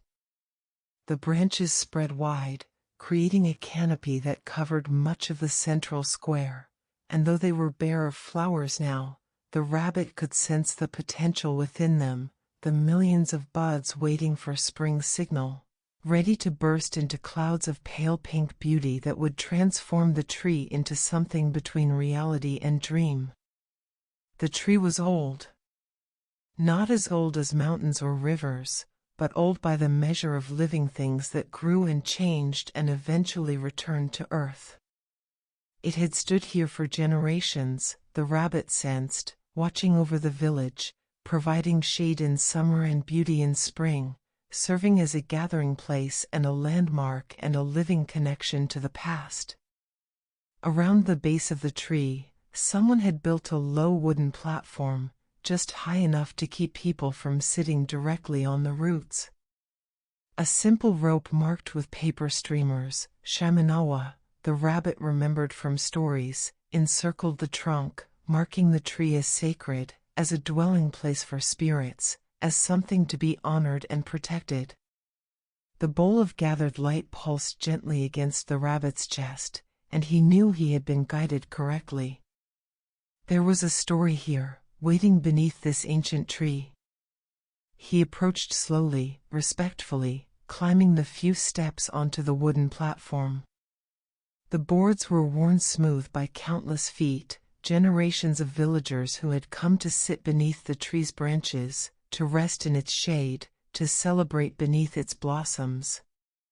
And then he noticed that he was not alone. Curled at the base of the tree, so still that the rabbit had initially mistaken them for a shadow, lay a child. The rabbit froze, unsure. He had not expected to encounter a human directly, especially not a child. But as he watched, he realized the child was asleep, deeply and peacefully, wrapped in a warm blanket and using the tree's roots as a pillow. They couldn't have been more than 7 or 8 years old, their face peaceful in sleep, their breathing slow and regular. What was a child doing sleeping outside under the cherry tree? The rabbit wondered if he should wake them, alert someone, ensure they returned to a proper bed. But something stopped him. The child didn't seem distressed or lost. If anything, they seemed perfectly content, as though sleeping beneath the cherry tree was exactly where they were meant to be. As the rabbit stood there, uncertain, he noticed something else. The child was smiling. It was a soft smile, barely visible, the kind that appears during pleasant dreams. And as the rabbit watched, the child murmured something, words he couldn't quite make out, but the tone was happy, wonder-filled, full of the innocent joy that only children seem to carry with such purity. The child was dreaming. And suddenly, the rabbit understood. He was not meant to speak with this child, not meant to wake them or interact directly. Instead, he was meant to witness their dream, to observe what stories and hopes and imaginings lived in the sleeping mind of this young human who had chosen to sleep beneath an ancient tree. The rabbit had never tried to perceive dreams directly before. On the moon, dreams rose from earth as visible emanations, threads of light and color that he could observe from a distance. But here, standing beside the dreaming child, he realized he could do more than observe. He could touch the dream, could step partially into it, could experience what the child was experiencing. He closed his eyes and extended his awareness, gentle and careful, touching the edge of the child's dream the way one might dip a toe into water to test its temperature. And immediately he was pulled in. The dream was vivid, more real than reality in the way that dreams sometimes are. The rabbit found himself standing in the same village square, but transformed. It was spring in the dream, and the cherry tree was in full bloom, its branches heavy with thousands of blossoms that glowed with their own soft light. The petals were falling in a constant, gentle rain, drifting down like snow, covering the ground in layers of pink and white. The child stood beneath the tree, no longer sleeping but awake and radiating joy.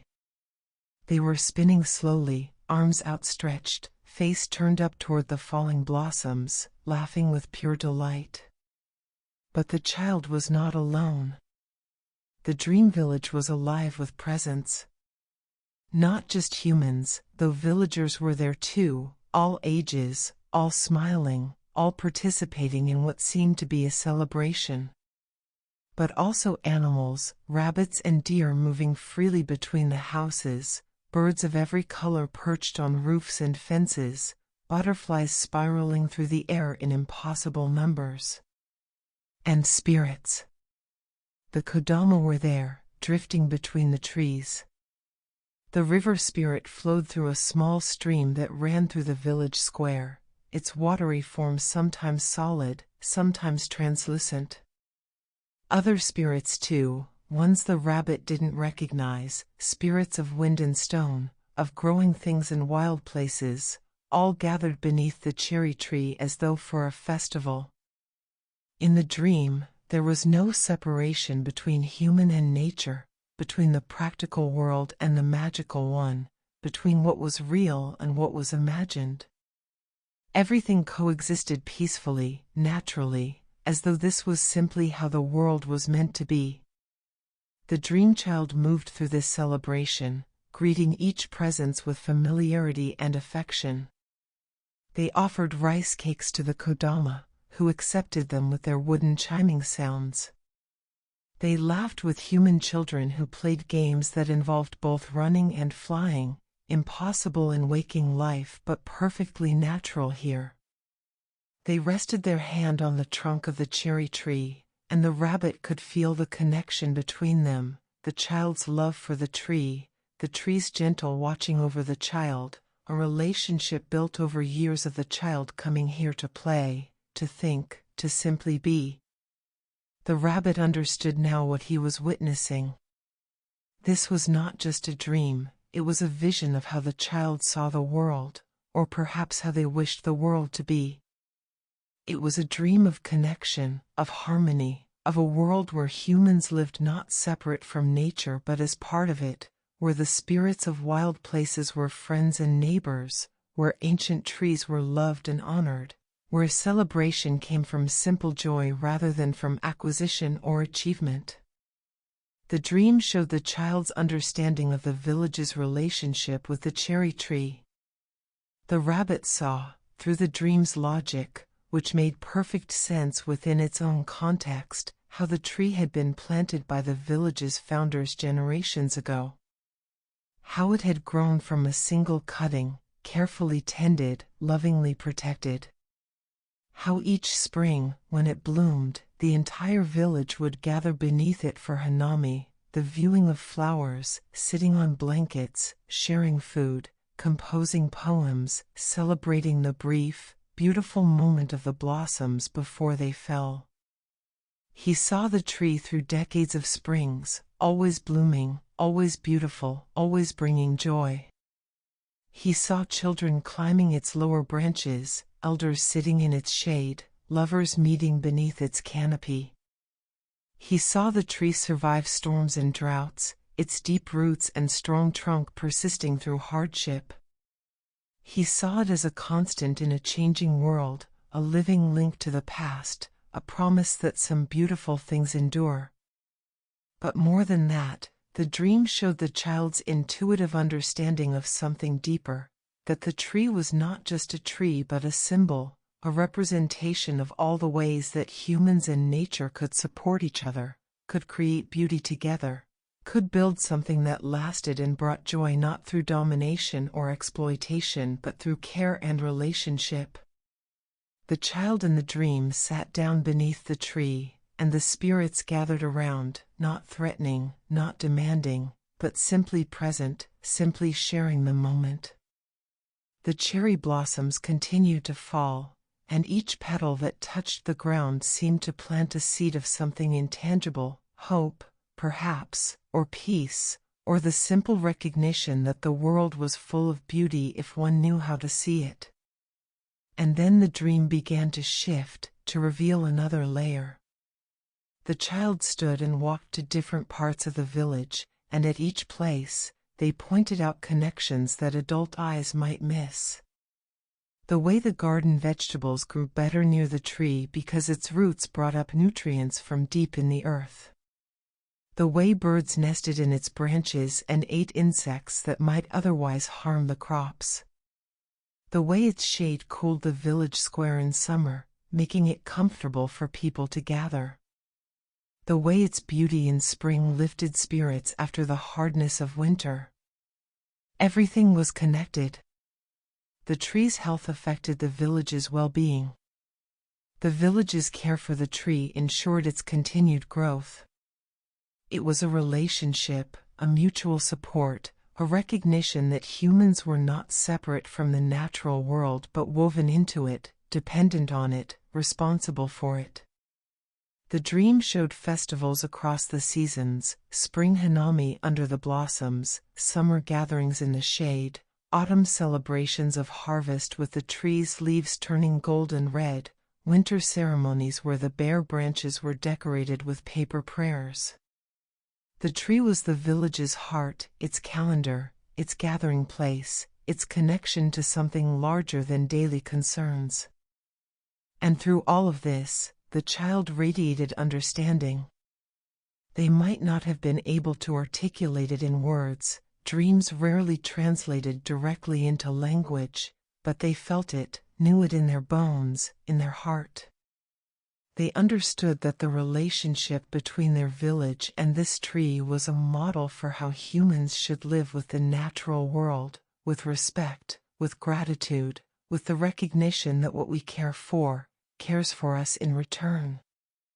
As the dream began to wind toward its conclusion, for even the most wonderful dreams must eventually end, the child lay down again beneath the tree, surrounded by the spirits and animals and blossoms.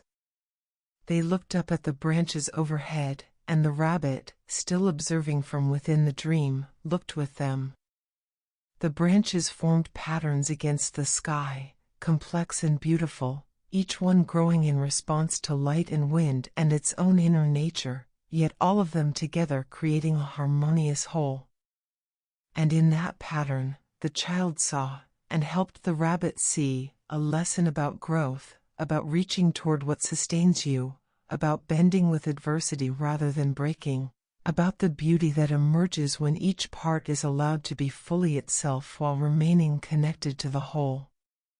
The dream was teaching, the rabbit realized. Not through lectures or lessons but through experience, through beauty, through the simple act of being present and attentive to what was there. The child had learned more from sleeping beneath this tree, from dreaming these dreams, than they could have learned from 100 books. Slowly, gently, the rabbit withdrew from the dream, letting it continue without his presence. He opened his eyes and found himself back in the physical world, standing beside the sleeping child beneath the bare branches of the cherry tree. The child still smiled, still peaceful, still deep in their beautiful dream. The rabbit looked down at the bowl of gathered light and saw that a third point of light had appeared, joining the stories from the bamboo forest and the river. This one glowed with pink and white tones, soft and warm, carrying the essence of the child's dream, the wisdom of connection between humans and nature, the understanding that beauty and care create relationships that sustain both parties, the simple truth that we are all part of a greater whole and that recognizing this brings joy and meaning. The rabbit wanted to leave something for the child, some token that their dream had been witnessed and honored. But he had nothing material to give. Instead, he reached out and gently touched the ground beside where the child slept, and as he did, he allowed a tiny bit of moon essence to flow from him into the earth. In the spring, he knew, a special patch of cherry blossoms would bloom where he had touched, flowers that glowed just slightly brighter than the others, that held their beauty a little longer, that carried in their petals the memory of this night when a rabbit from the moon came to witness a child's dream. The rabbit bowed to the sleeping child, then to the ancient cherry tree that had inspired such dreams. He could feel the tree's presence, not as dramatic as the river spirit or the kodama, but as something quieter, deeper, the patient consciousness of a being that measures time in seasons and years, that finds satisfaction in slow growth and the cycles of bloom and rest. "Thank you," the rabbit whispered to both child and tree. "Your dream will become part of new dreams, and through them, more people will remember the joy of connection, the beauty of caring for living things, the peace that comes from recognizing ourselves as part of nature rather than separate from it." A soft breeze moved through the village, stirring the bare branches of the cherry tree. It sounded almost like a whisper of acknowledgement, of blessing, of farewell. The rabbit stepped down from the platform and moved quietly back through the village. The houses still slept peacefully, unaware of the visitor from the moon who had passed through their midst. But the rabbit knew that the dreams rising from this village tonight would be sweeter, gentler, more full of connection and hope because of the story he had gathered from beneath their beloved tree. As he reached the edge of the village, he paused and looked back one more time. The cherry tree stood silhouetted against the starlit sky, its branches reaching upward and outward in their elegant patterns, watching over the sleeping community as it had done for generations and would do for generations to come. 3 stories gathered, the rabbit thought. 3 lights glowing in the bowl. But more awaited. The night was deep but not yet ending, and his journey had further to go. He turned toward the forest beyond the village, where darker trees grew and wilder spirits dwelt, ready to discover what other forgotten wisdom waited to be found and carried back to the moon. The Lantern Festival of Foxes and Hares.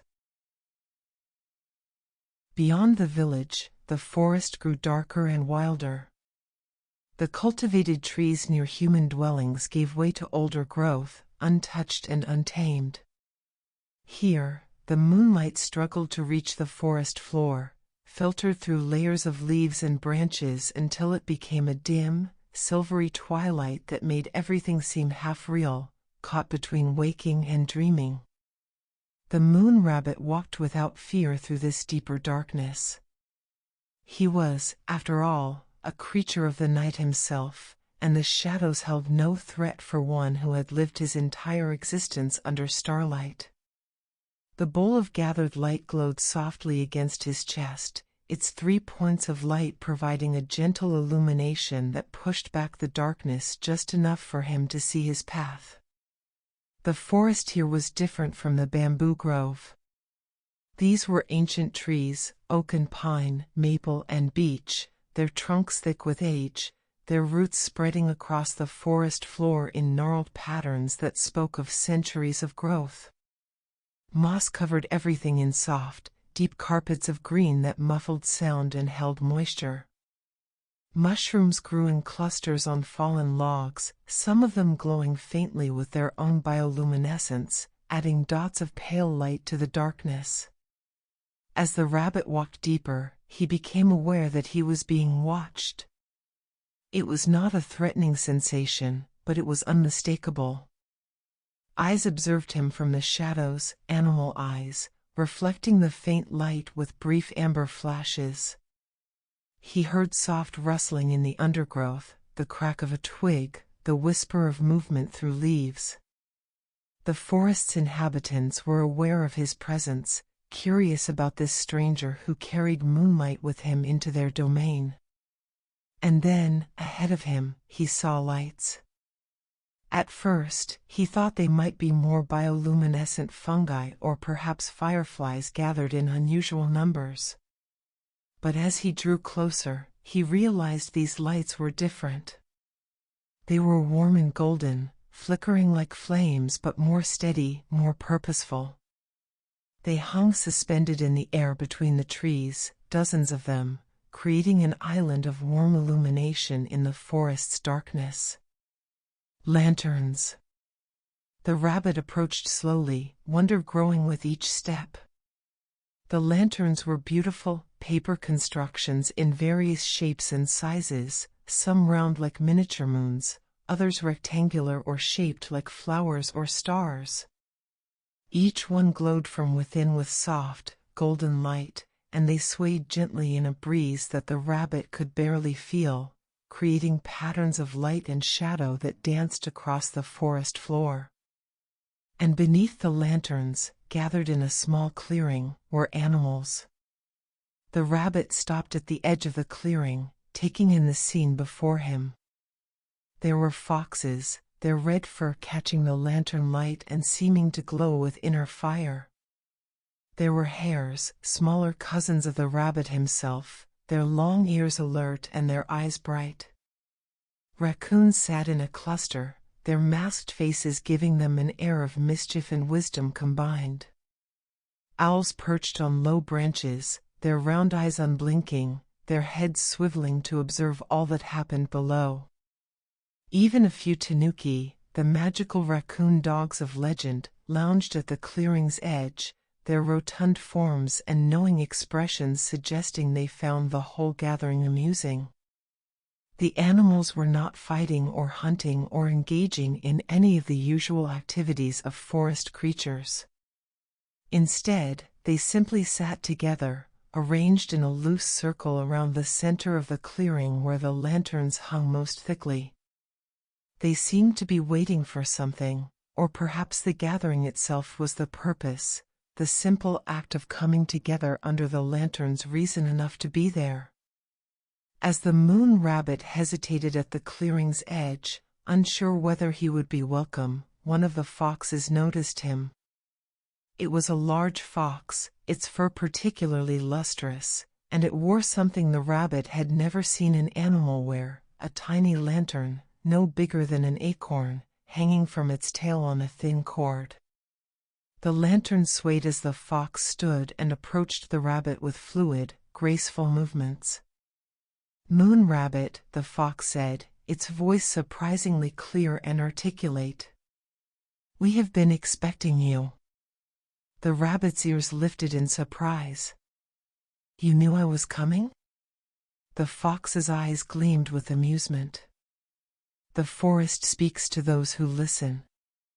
We heard that one from above had descended, that a gatherer of stories walked the earth.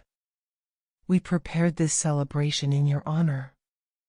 The fox gestured with its tail, and the lantern hanging from it swung in a small arc, casting moving shadows. "Tonight is the Night Lantern Festival, held only when the moon shines brightest and a special guest requires welcoming. Come, join us. We have much to share." The rabbit followed the fox into the clearing, and as he entered, the other animals stirred, acknowledging his presence with nods and soft sounds of greeting. The hares thumped their hind legs gently against the ground, a gesture of welcome. The owls hooted softly. The raccoons chittered in what sounded like approval. Even the tanuki raised their heads in recognition, though they remained sprawled in their comfortable positions. The fox led the rabbit to a spot near the center of the clearing, where the lantern light was warmest. "Sit," the fox invited. "Be comfortable. The night is long, and we have a story to tell."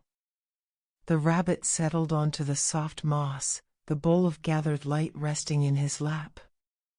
Around him, the animals drew closer, forming a tighter circle. Above, the lanterns swayed and flickered, creating an atmosphere that was part celebration, part ceremony, part simple gathering of friends. "I am honored," the rabbit said, "to be welcomed so warmly.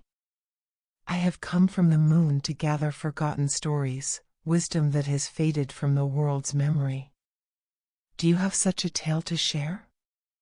The fox sat upright, its tail curled around its body, the small lantern casting a warm glow on its fur. "We do," it said. "We have the story of cycles, the tale that all creatures of the wild know but which humans often forget. It is the wisdom of the turning seasons, of the eternal dance between light and darkness, growth and rest, life and death and life again." The fox paused, and then added, "But unlike the stories you have gathered so far, this one cannot be told by a single voice. It must be shared by all of us, each creature adding its own understanding, its own experience. For the story of cycles belongs to all living things."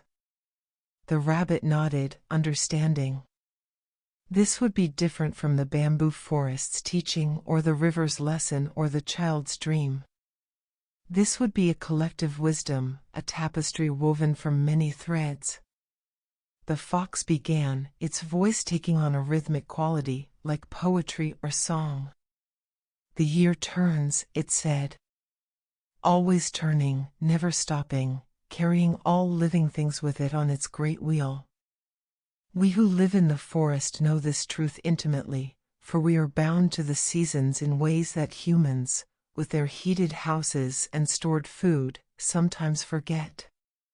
One of the hares spoke next, its voice softer than the fox's but clear. "Spring comes first in the cycle, new life, new growth, new possibility. We are born in spring, those of us who are hares, emerging from our burrows into a world suddenly green and full of food. Everything in spring speaks of beginning, of potential, of the joy of starting fresh." An owl hooted, and when it spoke, its voice was deep and wise. But spring is not only about beginning. It is also about awakening from rest. We owls see this from our nighttime perch, how the earth itself seems to wake, how energy that has been dormant through winter suddenly flows again, how life that appeared dead was merely sleeping, waiting for the right moment to return. A raccoon chittered and spoke. "Summer follows, and with it, abundance. Food everywhere, warmth, long days. This is the season of plenty, when we eat well and grow fat, when the young learn to hunt and forage, when life seems easy and the world generous." The fox took up the thread again. "But summer also teaches the importance of preparation. We must eat well now, store fat on our bodies, because we know, as humans once knew but often forget, that abundance does not last forever. The wheel turns. Summer gives way to autumn." One of the tanuki roused itself enough to speak, its voice drowsy but content. "Autumn is my favorite season. The time of harvest, yes, but also of slowing down, of savoring what has been gathered, of preparing for rest. The leaves turn colors more beautiful than any flower, golden, red and orange, a final celebration before the sleep of winter." Another hare spoke. "In autumn, we change our coats, growing thicker fur to protect us from the cold ahead. We find dens and burrows, prepare them with dry grass and leaves. We do not fear the coming winter because we know it is part of the cycle. We have seen it before, and we will see it again, and each time, spring follows." An owl added, "Winter is the season of stillness. The forest sleeps, or seems to. But we owls know that winter is not death, it is rest, restoration, the pause that allows for renewal. The earth gathers its strength in winter, pulls energy deep into its core, waits patiently for the moment when it can express itself again in spring's explosion of life. The fox nodded. And so the wheel completes its turn, and begins again, and again, endlessly. This is the first lesson of cycles, that they turn, that nothing is permanent, that what is now will change, but that change itself follows patterns, has meaning, is not random chaos but ordered transformation. The animals fell silent for a moment, and in that silence, the rabbit could hear the forest around them, wind in branches, the distant call of a night bird, the rustle of some small creature in the undergrowth. All of it part of the great cycle, all of it connected to the turning of seasons and years. Then the fox spoke again. But there is a second lesson, deeper than the first. The cycle teaches us about acceptance, not passive resignation, but active understanding that there is a time for all things, and fighting against the natural order brings only suffering. A hare spoke softly. When winter comes, we do not rage against it. We do not demand that summer return. We accept winter for what it is, necessary, part of the whole, a season with its own beauty and purpose. And because we accept it, we can find peace even in the coldest night. The raccoon added, humans once knew this. They celebrated each season for what it brought. They planted in spring knowing they would harvest in autumn. They feasted in times of plenty and fasted in times of scarcity, understanding that both were part of life's rhythm. But many have forgotten. They try to make it summer all year round, to have constant abundance, constant growth, and in doing so, they lose touch with the natural wisdom of rest and renewal. An owl hooted thoughtfully. The cycle also teaches us that endings are not final. When autumn leaves fall, it looks like death, like loss. But those leaves feed the soil, enriching it, preparing it to support new growth in spring. Death is not the opposite of life but part of it, necessary for life to continue. What ends in one form returns in another. The fox nodded solemnly. This is perhaps the hardest lesson for thinking creatures to accept. But we animals know it in our bones. We see our parents age and die, and we do not despair, because we see our children born and grow. We understand that we are not separate individuals but links in an endless chain, part of a pattern larger than ourselves. The rabbit listened, absorbing the wisdom being shared. Around him, the lanterns continued their gentle swaying, and he realized that they too were part of the lesson. Each lantern held a flame that would eventually burn out, but together, they provided light for the gathering. Each individual light was temporary, but the tradition of lighting lanterns, of gathering under their glow, continued across generations. A tanuki spoke again, more alert now. The cycle also teaches balance. Not just in seasons but in all things.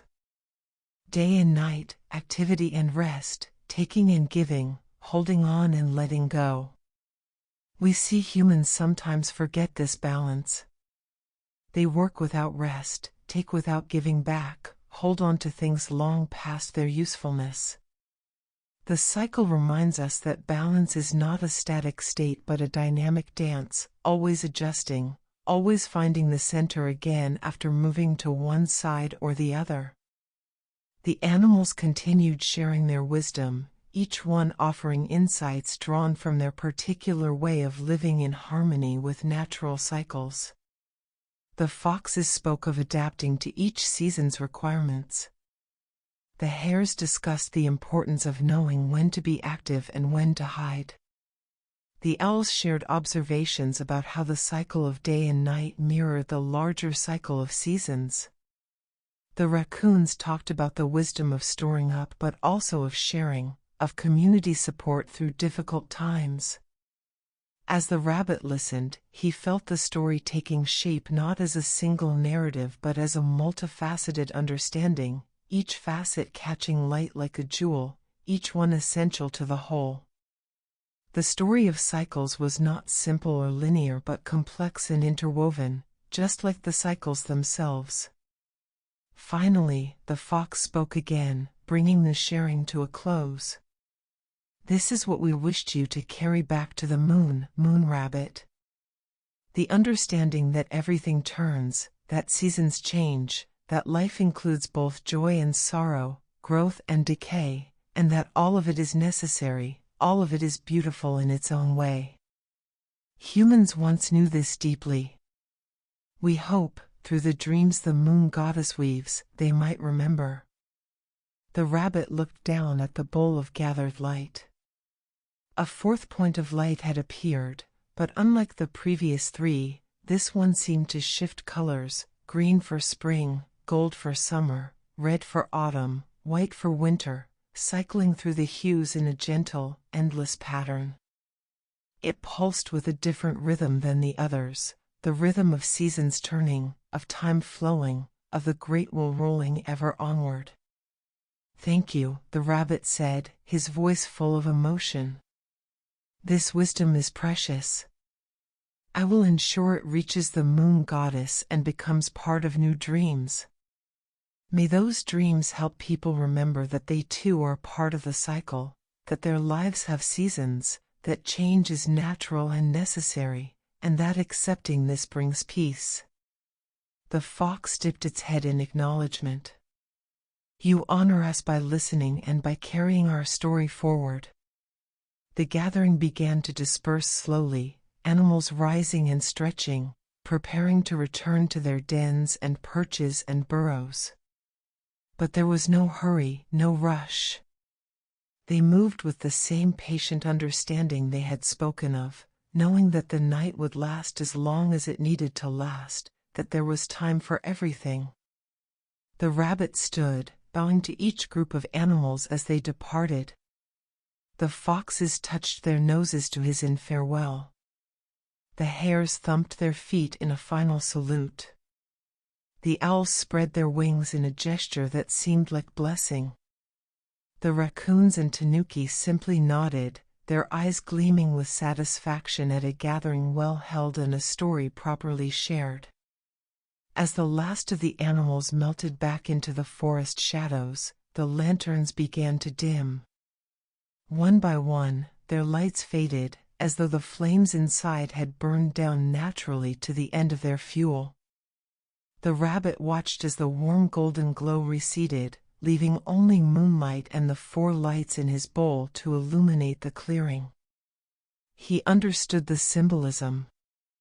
The Lantern Festival, like all things, had its time, and that time had now passed. But its light would return, in another season, on another night when the moon was bright and the forest wished to gather and share its wisdom. The moon rabbit turned away from the clearing, his heart full and his bowl growing heavier with the accumulated light of 4 stories. The forest path ahead was dark, but he could feel that his journey on Earth was drawing toward its completion. 1 or 2 more stories waited, he sensed, before it would be time to return to the moon and deliver what he had gathered. He walked on through the ancient trees, the night deep and peaceful around him, ready for whatever wisdom the darkness still held. The Mountain of Morning Light. The forest began to thin as the moon rabbit walked onward, the dense growth gradually opening into scattered groves and then into rocky terrain. The ground beneath his paws changed from soft moss to harder earth, then to stone worn smooth by countless years of wind and rain. He was climbing, he realized, though the ascent was so gradual that each step felt no different from the last. The trees here were different, stunted pines that grew at angles, shaped by prevailing winds into forms that looked like calligraphy brushed across the landscape. Their roots gripped the rock with determination, finding purchase in cracks and crevices, drawing sustenance from what seemed like bare stone. They were survivors, these mountain trees, teaching their lessons simply by continuing to exist in a place that seemed inhospitable to life. As the rabbit climbed higher, the air grew cooler and thinner. The sounds of the lower forest, night insects, rustling leaves, distant animal calls, faded until there was only the whisper of wind across stone and the soft patting of his own paws. The silence was different here, vast and clean, the kind of quiet that made one aware of one's own breathing, one's own heartbeat, one's own small presence in the immensity of the world. The bowl of gathered light glowed warmly against his chest, its 4 points of light pulsing gently. The rabbit could feel that he was near the end of his earthly journey. One more story, perhaps 2, and his bowl would be full, his mission complete. Then he could return to the moon and present these gathered lights to the moon goddess, knowing that he had done what was asked of him. The mountain path, for there was a path now, faint but discernible, worn by the feet of pilgrims and travelers over centuries, led him around boulders and between rock formations that loomed like ancient guardians. Sometimes the path would switch back on itself, climbing more steeply, and the rabbit would pause to catch his breath and look back at how far he had come. Below, the forest spread like a dark sea, with occasional clearings visible as lighter patches. He could see the river, a silver thread catching moonlight as it wound through the landscape. Beyond that, barely visible in the darkness, the village where the cherry tree stood. And beyond that, the bamboo forest where his journey had begun, now distant and dreamlike, as though it belonged to a different night or perhaps a different lifetime. But the most striking view was of the sky. Up here, above the trees and away from the slight haze that gathered in valleys, the stars blazed with a clarity that reminded the rabbit of home. He could see the familiar constellations, the patterns he had watched from the moon's surface for so long. And there, hanging in the western sky, was the moon itself, his moon, his home, a silver crescent that would, in a few hours, sink below the horizon as dawn approached. The thought of dawn surprised him. He had been walking through Earth's night for what felt like hours, yet time had moved strangely, stretching and compressing in ways that made it hard to judge. But looking at the moon's position and the quality of the darkness, slightly less absolute than it had been, as though the universe was slowly turning up a dimmer switch in preparation for sunrise, he realized that morning was indeed approaching.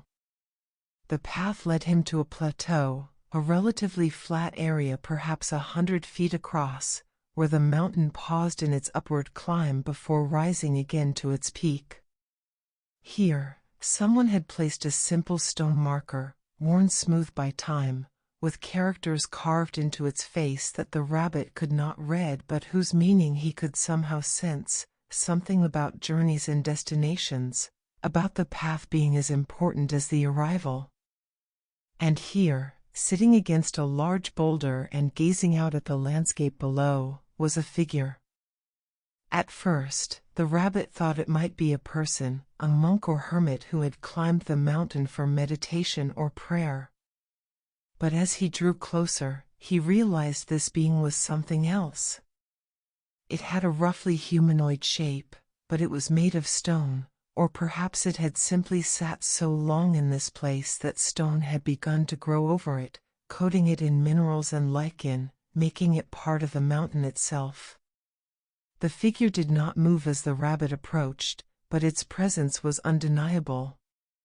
This was no mere statue but a spirit, a consciousness ancient and patient, a being that measured time in the slow rhythms of geological change rather than in days or years. The moon rabbit stopped a respectful distance away and bowed.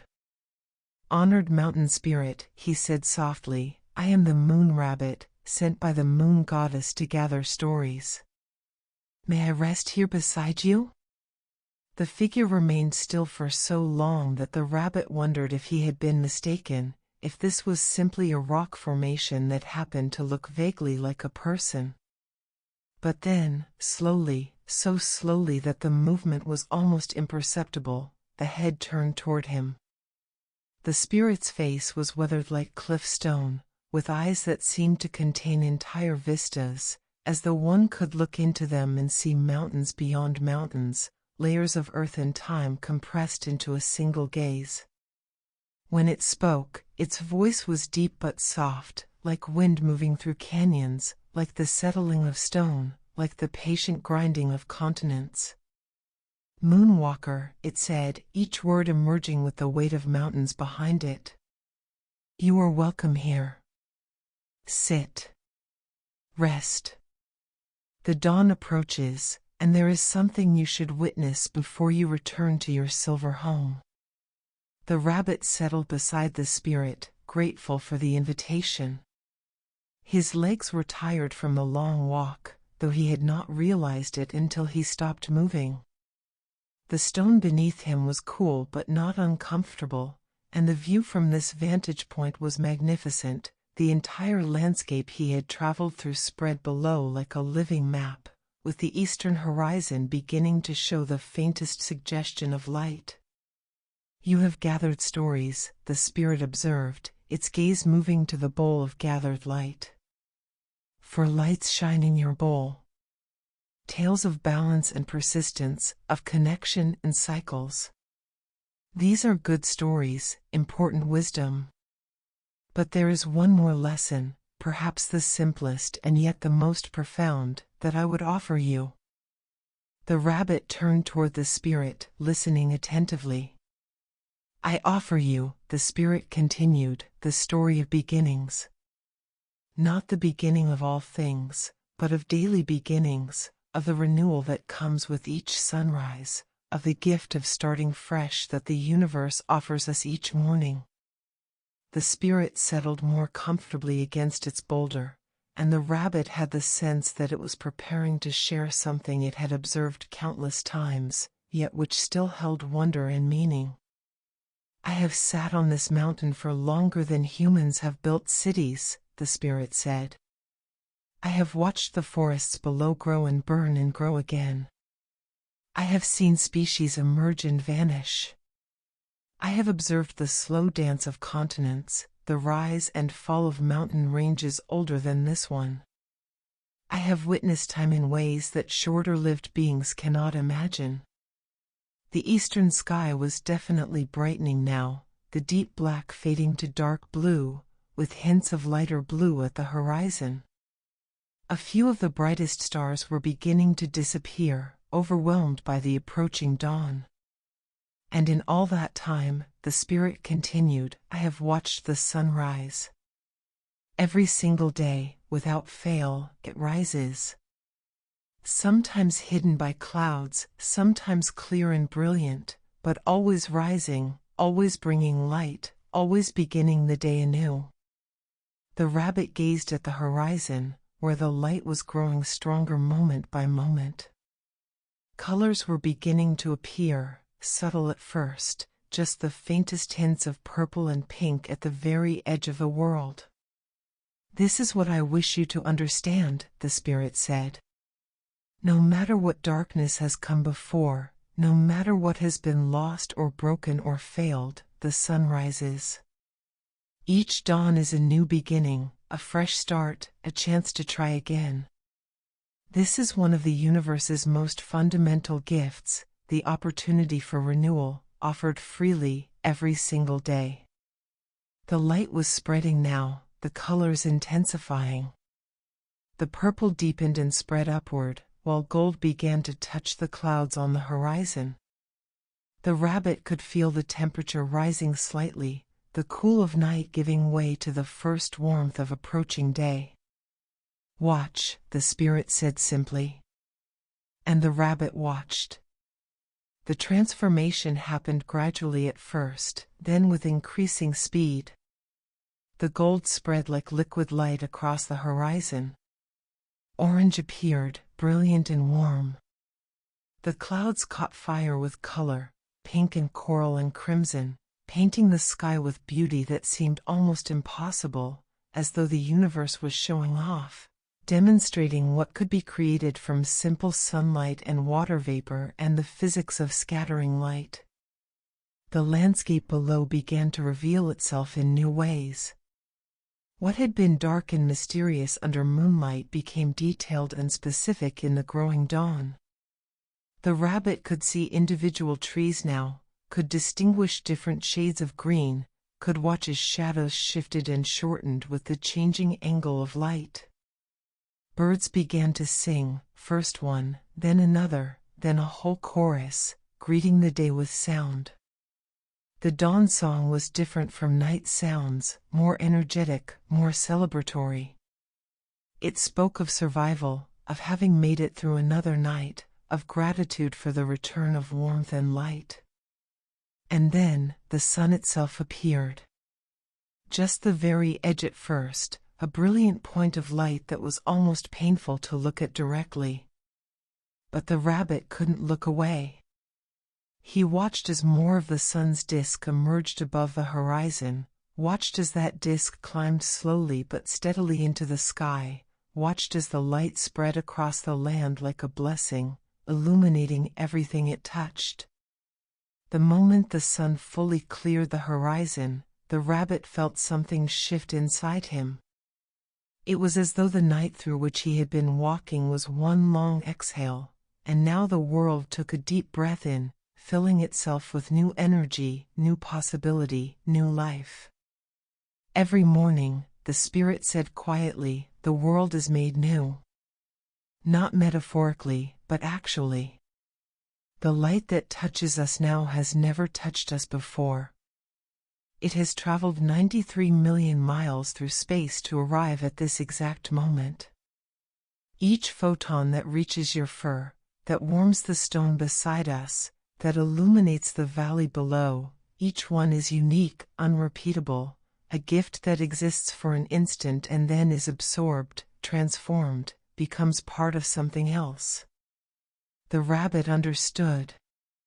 This was not just about sunrises, not just about the daily cycle of light and dark. It was about the deeper truth that each moment was new, that the past was gone and the future unwritten, that right now, always right now, was the point of power, the place where change could happen, where healing could begin, where new paths could be chosen. Humans sometimes become trapped in their yesterdays, the spirit continued. They carry old hurts, old failures, old regrets, and they forget that each dawn offers them the chance to put those burdens down. They forget that the universe is constantly renewing itself, constantly offering fresh opportunities, constantly saying, begin again, start fresh, this moment is new. The sun continued its climb, and the colors of dawn began to soften, the dramatic brilliance giving way to the gentler light of early morning. But the lesson remained, glowing in the rabbit's awareness as brightly as the sun itself. This is what I ask you to carry back to the moon, the spirit said. This understanding that darkness always gives way to light, that night is always followed by day, that no matter how long or difficult the darkness has been, dawn comes. And with it, the chance to begin again. The rabbit looked down at the bowl of gathered light and saw that a fifth point of light had appeared. This one shone with the colors of dawn, gold and pink and soft orange, pulsing with the gentle rhythm of sunrise, carrying within it the essence of new beginnings, of hope, of the eternal renewal that the universe offered to all living things. Thank you, the rabbit said, his voice thick with emotion. This gift is precious. I will carry it carefully, and the moon goddess will weave it into dreams that help people remember that they can start fresh, that they can let go of yesterday's burdens, that each morning is an invitation to begin again.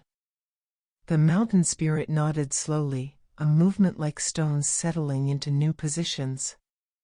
You have gathered well, moon rabbit. 5 lights shine in your bowl now, balance, persistence, connection, cycles, and beginnings. Together, they form a complete teaching, a map for living in harmony with the world and with oneself. The rabbit stood, his body stiff from sitting but his heart light. The sun was fully risen now, the day begun. It was time to return to the moon, to complete his mission, to deliver the stories he had gathered to the moon goddess. But first, he bowed deeply to the mountain spirit.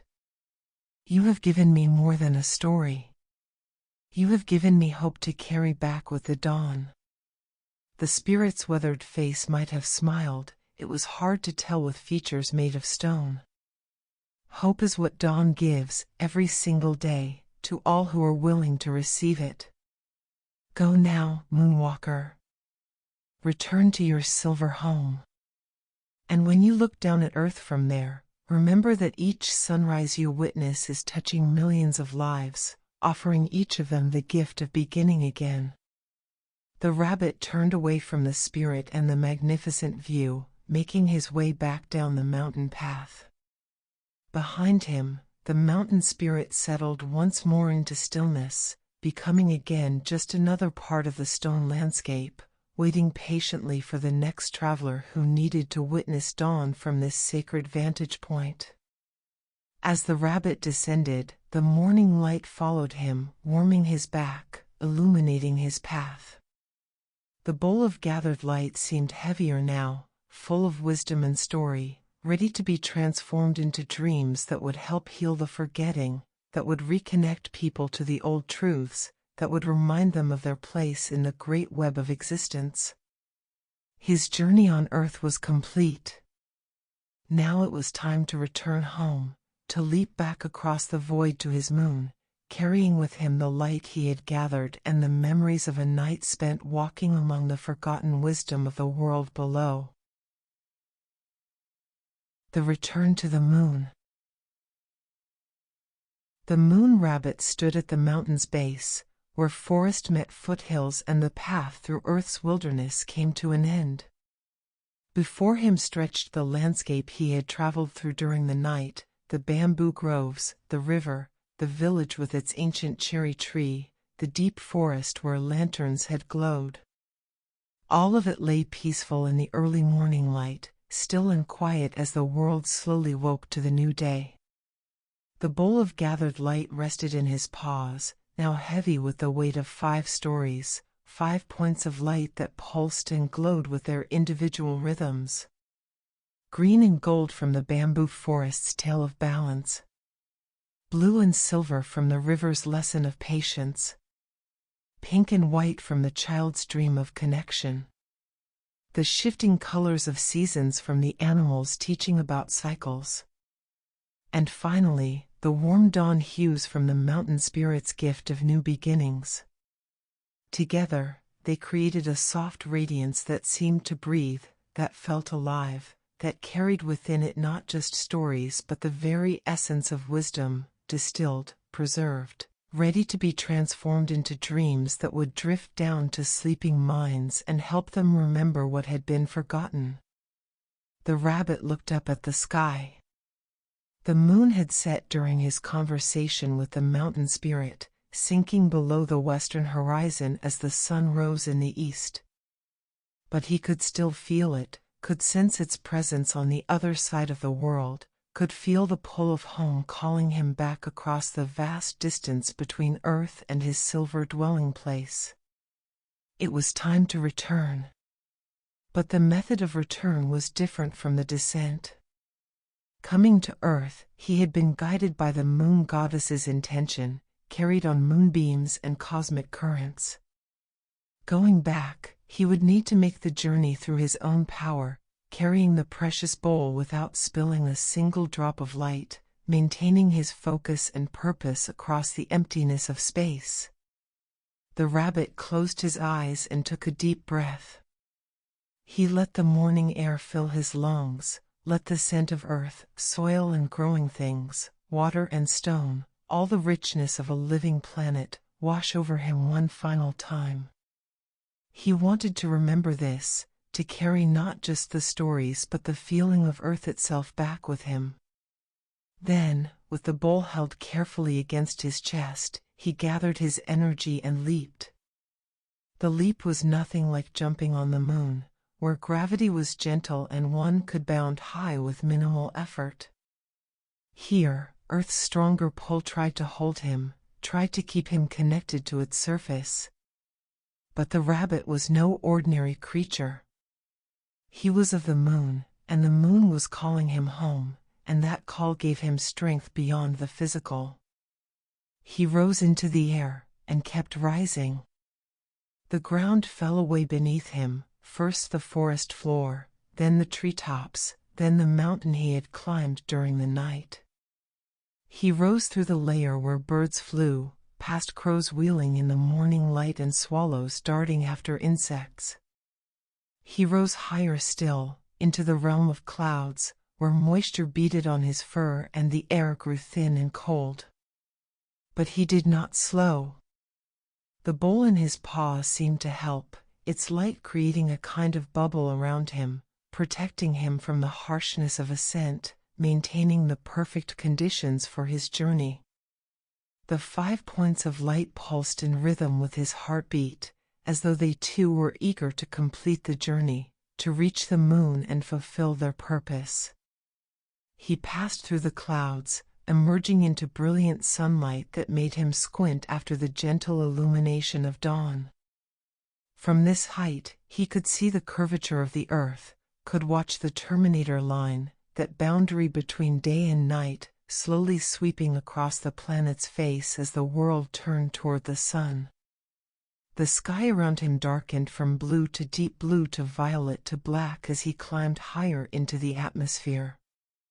Stars began to appear despite the sunlight, and the rabbit felt a thrill of recognition. These were his stars, the ones he knew from his home, the eternal watchers who had observed his descent and now witnessed his return. The air grew thinner, then disappeared entirely as he passed beyond the atmosphere into the void of space. The sudden silence was profound, no wind, no sound of any kind except for his own breathing and heartbeat. But it was a peaceful silence, familiar and comforting after his time in Earth's noisy, bustling world of rustling leaves and flowing water and chirping insects. The rabbit floated now rather than flying, moving through space by intention rather than physical effort. Earth hung below him, a magnificent sphere of blue and white and brown and green, more beautiful than any description could capture. He paused in his ascent, just for a moment, to look back at the planet that had hosted him for his journey. From this distance, he couldn't see the individual places he had visited. The bamboo forest was invisible, the river too small to distinguish, the village and its cherry tree lost in the vast tapestry of the landscape. But he knew they were there, knew that life continued in all those places, that the spirits he had met were still present, still holding their wisdom, still waiting for others who might come to listen. And he knew that his visit had mattered. By witnessing the stories, by gathering their light, he had honored them, had confirmed that they were worth preserving, worth remembering. The act of listening itself was a kind of magic, a way of saying to the world, "You matter, your wisdom matters, you will not be forgotten." The rabbit turned away from Earth and looked toward the moon. It was on the far side of the planet now, moving along its orbit, visible from where he floated as a bright crescent against the darkness of space. Home. His heart lifted at the sight of it, that familiar silver orb that had been his entire world for so long. He began to move again, swimming through the void with smooth, purposeful strokes. The distance was vast, 250,000 miles of emptiness, but time worked strangely in space, and the journey that should have taken days seemed to pass in a dreamlike flow of moments, each one distinct but also somehow part of a continuous whole. As he traveled, the rabbit became aware of presences around him. Not physical beings, but something more subtle, the consciousness of space itself, perhaps, or the awareness of the cosmos observing this small creature making his way home with his precious cargo. He felt watched over, protected, as though the universe itself had invested interest in his success and wanted to ensure he completed his journey safely. Occasionally, he would pass through clouds of cosmic dust, particles so fine they were barely visible but which caught sunlight and glowed like trails of fairy dust in his wake. Sometimes he would sense the passage of larger objects, asteroids tumbling through the void on their own ancient journeys, or comets streaming gas and debris as they fell toward the sun. Each object had its own story, its own history written in the scars on its surface, its own purpose in the grand dance of celestial mechanics. The moon grew larger, more detailed. The rabbit could see now the familiar landmarks of his home, the Sea of Tranquility, the great ray craters that spread across the surface like frozen explosions, the highlands and lowlands that gave the moon its distinctive face. He could see the exact location of his crater, his small hollow, his garden of moonflowers. And rising from the lunar surface, visible even from this distance, was the palace of the moon goddess, its walls glowing with their characteristic silver-blue light, more brilliant now than when he had left. The palace seemed to be welcoming him home, its light pulsing in rhythm with the lights in his bowl, confirming that he had done well, that his journey had been successful. The final approach to the moon's surface was gentle, controlled. The rabbit descended slowly, allowing lunar gravity to draw him in rather than rushing. He passed over the crater rim, over familiar territory, and finally touched down exactly where he had begun his journey, at the gates of the palace. His paws touched lunar dust, and the sensation was both familiar and strange after walking on Earth's soil. The dust was fine and dry, without the richness and moisture of terrestrial Earth. The gravity was lighter, making him feel buoyant after Earth's stronger pull. But most of all, it was the silence, the absolute, complete silence that came from standing on an airless world, where no wind blew and no sound traveled beyond the vibrations in solid matter. He was home. The palace gates stood open, just as they had when he departed. But the light spilling from within seemed warmer now, more welcoming, tinged with what might have been pride or satisfaction. The moon goddess was waiting, the rabbit knew, waiting to receive what he had gathered, waiting to begin the work of weaving these stories into new dreams. The rabbit walked through the gates, through the entrance hall with its breathing walls and flowing colors, past the doors that led to various chambers and realms. He followed the path he had taken before, but this time with a different purpose, not to receive a mission but to complete one, not to begin a journey but to conclude it. The Chamber of Eternal Night was exactly as he remembered it, the great dome showing the stars as seen from Earth, the dark mirrored floor, the sense of being suspended in infinite space. And at the center, waiting with patient serenity, stood the moon goddess. She turned as he entered, and her smile was like dawn breaking over a dark sea, gentle, beautiful, full of warmth and welcome. "Little wanderer," she said, her voice carrying notes of joy and satisfaction. "You have returned. And I see you have gathered much." The rabbit approached and carefully, reverently, held out the bowl of gathered light. The 5 points of light within it had grown stronger during the journey, as though the stories had been nourished by the act of being carried home, by the care and attention the rabbit had given them. The moon goddess took the bowl in her hands, and as she did, the entire chamber seemed to brighten. The lights in the bowl responded to her touch, swirling and dancing, creating patterns of color that reflected off the mirrored floor and sent rainbows spiraling up to the dome above. Balance and persistence, she murmured, observing the lights. Connection and cycles. And new beginnings. She looked up at the rabbit, and her eyes held depths of emotion, gratitude, hope, determination. These are exactly the stories the world needs to remember. You have done well, Moon Rabbit. Better than I could have hoped. She moved to the center of the chamber, where a pedestal of crystal stood that the rabbit hadn't noticed before. She placed the bowl upon it, and immediately the lights began to rise from the bowl, floating upward like luminous soap bubbles, growing larger as they ascended toward the dome. Now, the moon goddess said, her voice taking on a tone of gentle power, we weave. She raised her hands, and the lights responded, beginning to move in complex patterns. The green and gold of the bamboo forest story spiraled together with the blue and silver of the river's teaching.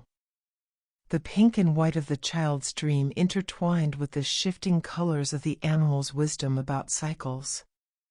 And threading through all of them, connecting and unifying, came the golden dawn light of new beginnings. The stories were being woven together, the rabbit realized, not kept separate but combined into something greater than the sum of their parts. Each story remained distinct, its individual wisdom preserved, but together they formed a tapestry, a complete teaching about how to live in harmony with the world and with oneself. The moon goddess moved her hands like a conductor leading an orchestra, and the lights danced to her direction, forming patterns that were beautiful beyond description. Sometimes they resembled familiar shapes, trees and rivers, animals and mountains, but always they remained fundamentally light, fundamentally essence, fundamentally the pure distillation of wisdom into something that could enter dreams and plant seeds in sleeping minds. These will go out tonight, the goddess said, her attention focused on her work but her words clearly meant for the rabbit. When darkness falls on earth again, these dream seeds will drift down on moonbeams, will settle into sleeping minds across the world. Some will take root immediately. Others will lie dormant, waiting for the right moment to sprout.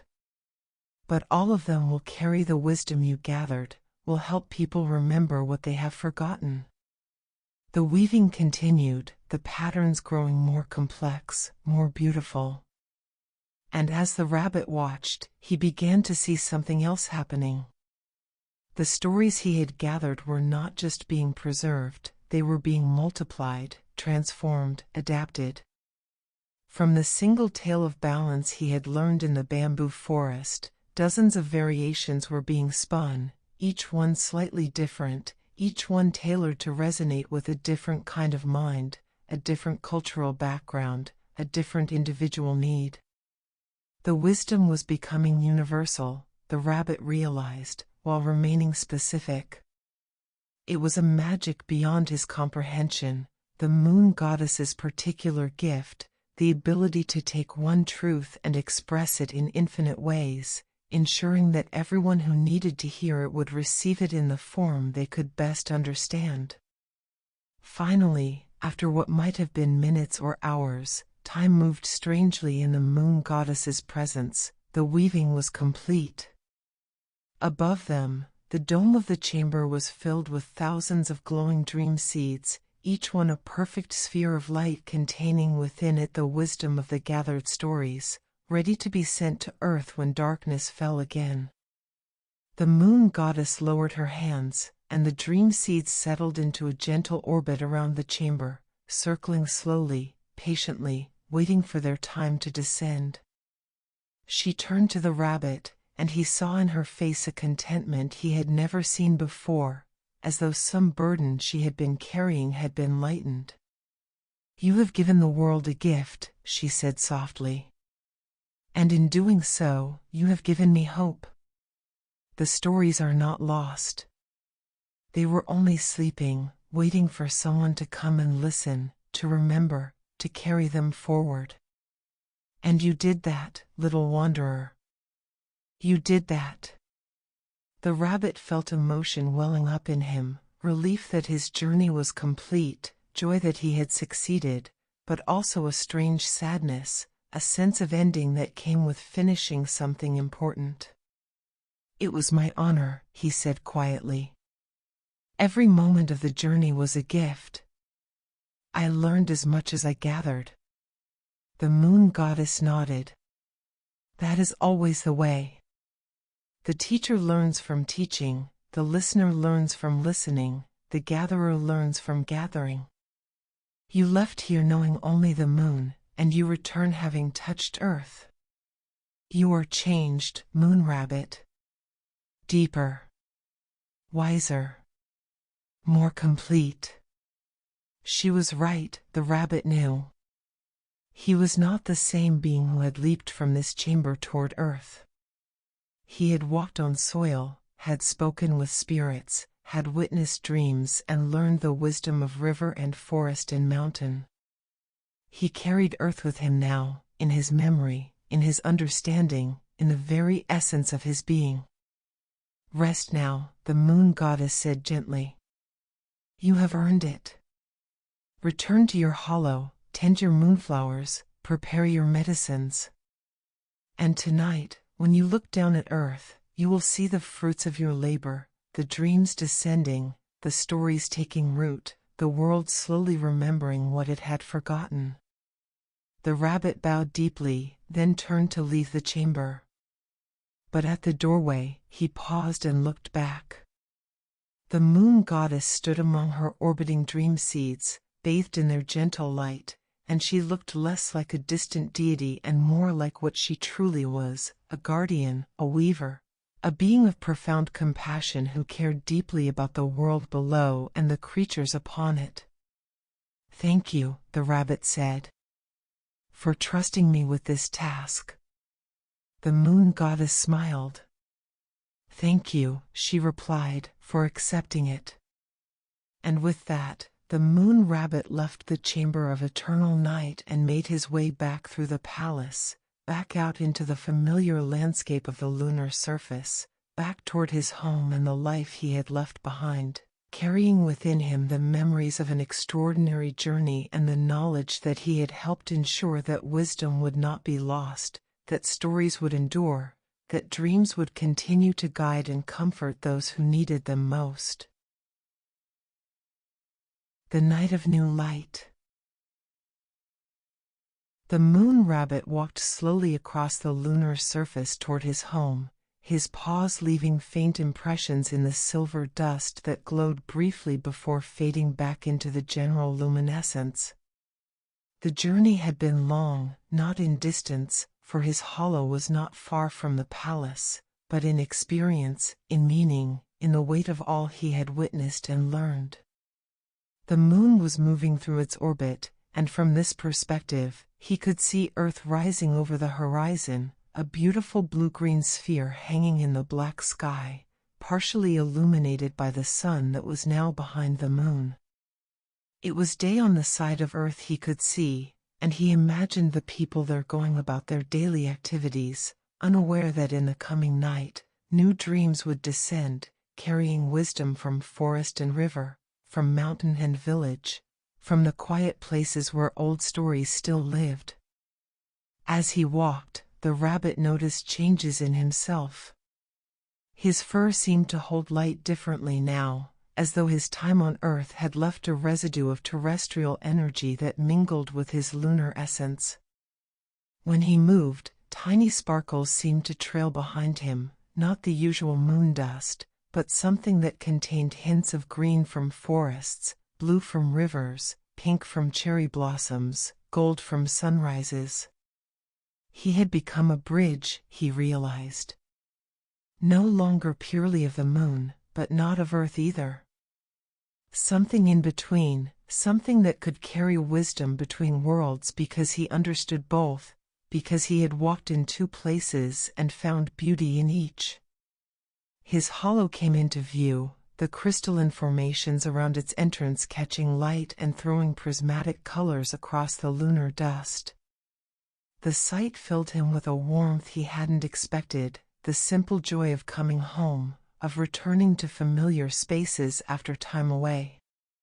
How strange that he had lived here for so long without appreciating it, without recognizing the gift of having a place that was entirely his own, where he could rest and think and simply be. He entered the hollow, and everything was exactly as he had left it. The stone mortar sat in its place, his bowls arranged on their shelves, dried moonflowers hanging from silver threads, jars of colored stardust lined up in careful rows.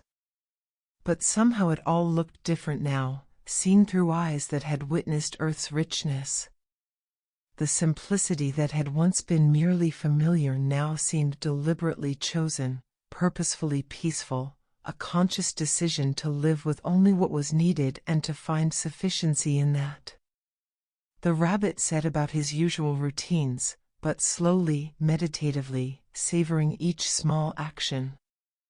He gathered fresh moonflowers from his garden, speaking to them softly about his journey, and they seemed to listen, their petals inclining toward him, their gentle chiming taking on what might have been curiosity or welcome. He prepared tea from celestial herbs, but as he worked, he found himself thinking of the river's patient flow, of how water had taught him about persistence, and he let that lesson infuse his movements, unhurried, steady, flowing from one action to the next without strain or rush. He thought about the bamboo forest and its teaching of balance as he arranged his hollow, making sure everything had its proper place, that nothing was excessive or lacking. He thought about the child's dream of connection as he tended his moonflowers, recognizing that his relationship with these plants was not one of ownership but of mutual care, of giving and receiving in equal measure.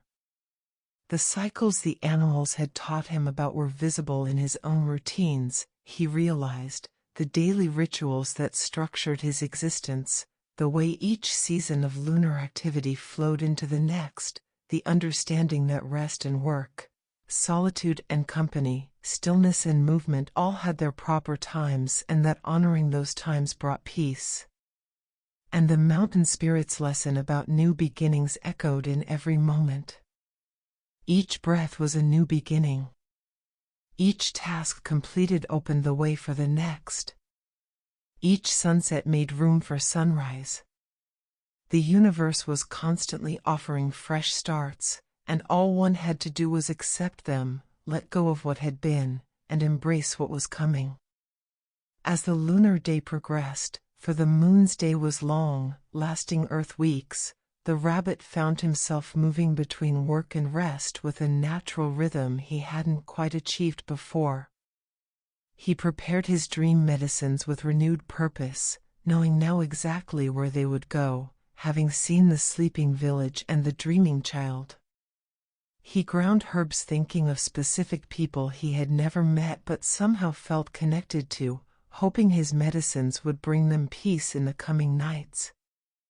He sat outside his hollow and watched Earth turn slowly in the sky, watched the Terminator line crawl across its surface, watched day give way to night across oceans and continents.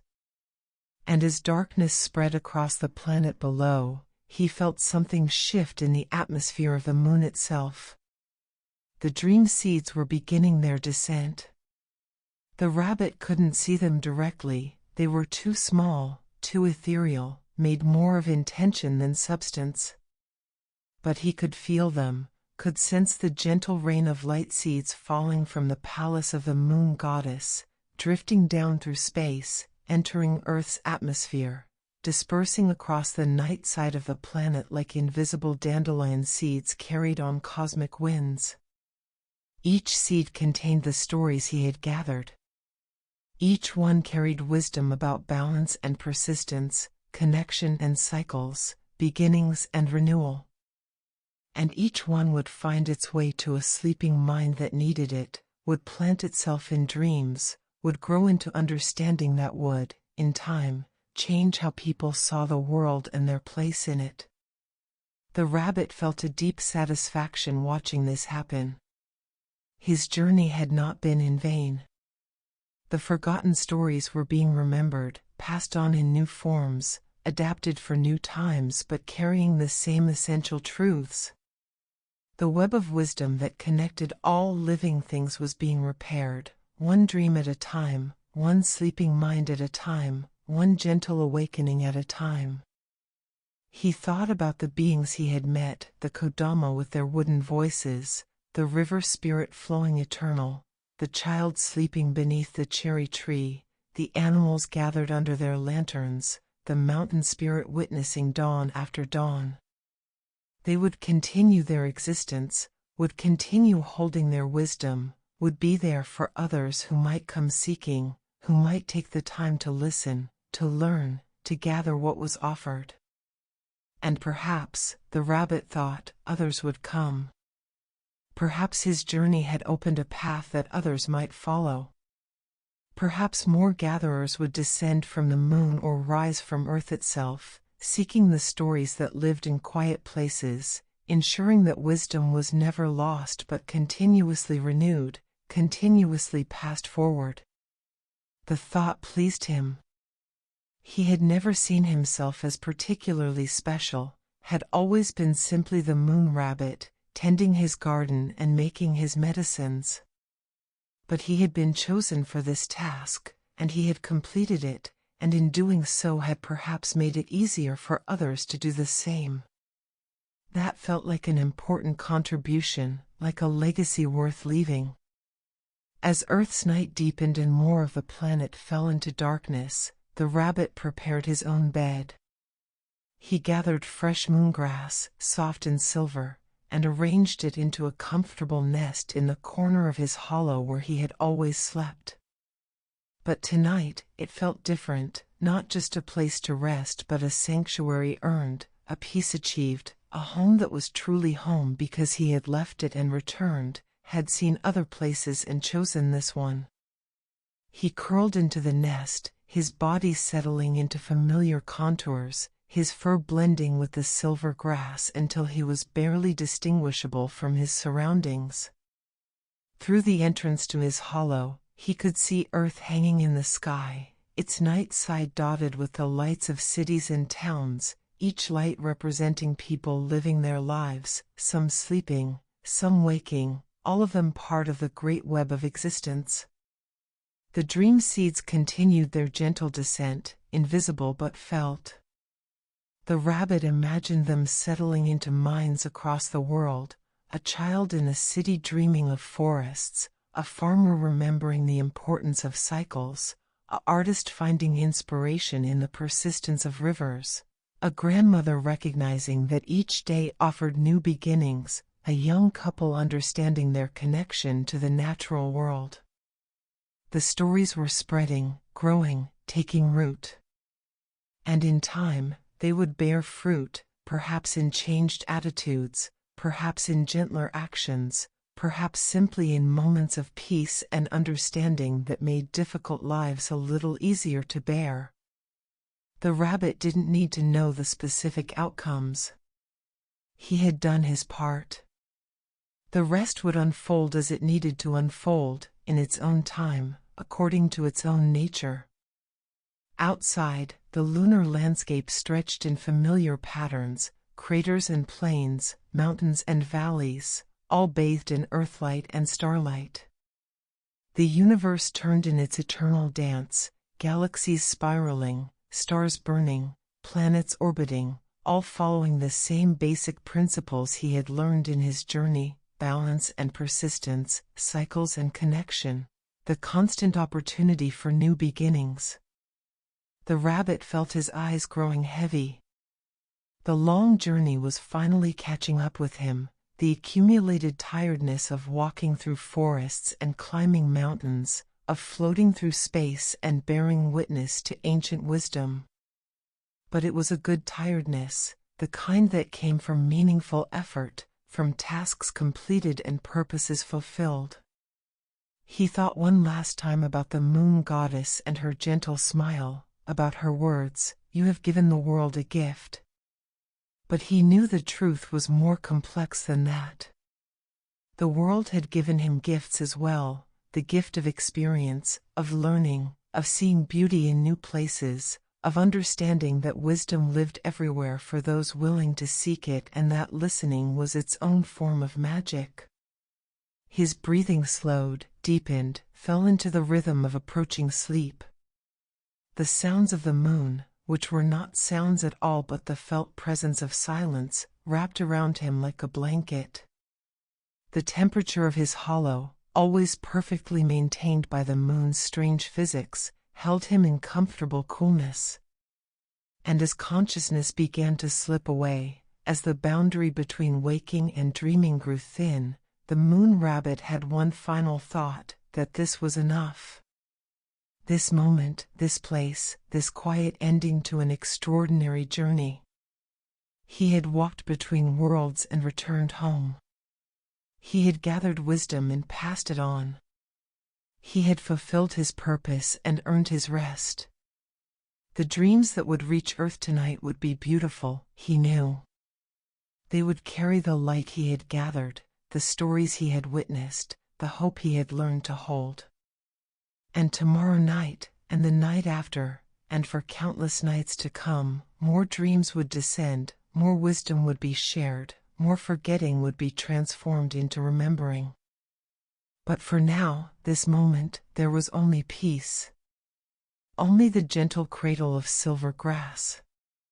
Only the blue-green jewel of earth turning slowly in the window of his hollow. Only the soft, steady rhythm of his own breathing as it carried him down into sleep. The moon rabbit closed his eyes. Outside, the moon continued its patient orbit, its surface glowing with reflected sunlight, its presence a constant comfort to those below who looked up and saw in its light a connection to something ancient and peaceful and enduring.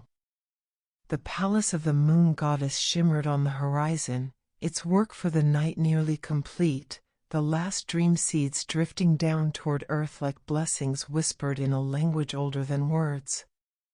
And in a small hollow carved into the side of an ancient crater, a gentle creature slept, a rabbit who had journeyed far and returned, who had gathered light and shared it, who had witnessed wisdom and ensured it would not be lost.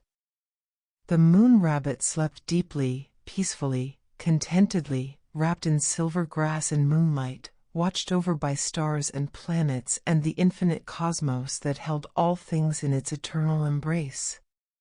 His breathing became so slow, so quiet, that it was almost imperceptible, merging with the stillness of the moon itself until there was no difference between rabbit and lunar surface, between breath and silence, between sleeping and simply being at peace. And in that perfect stillness, that complete rest, that gentle letting go of all effort and striving, the moon rabbit dreamed.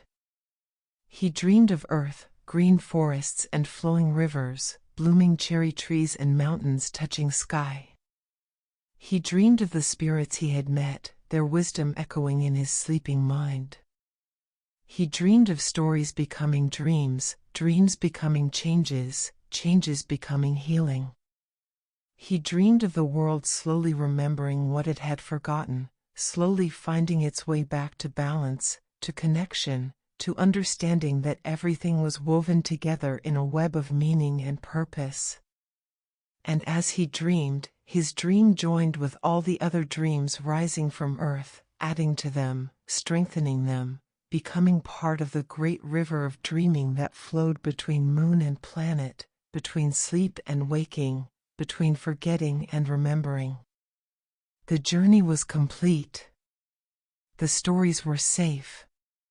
The world was dreaming.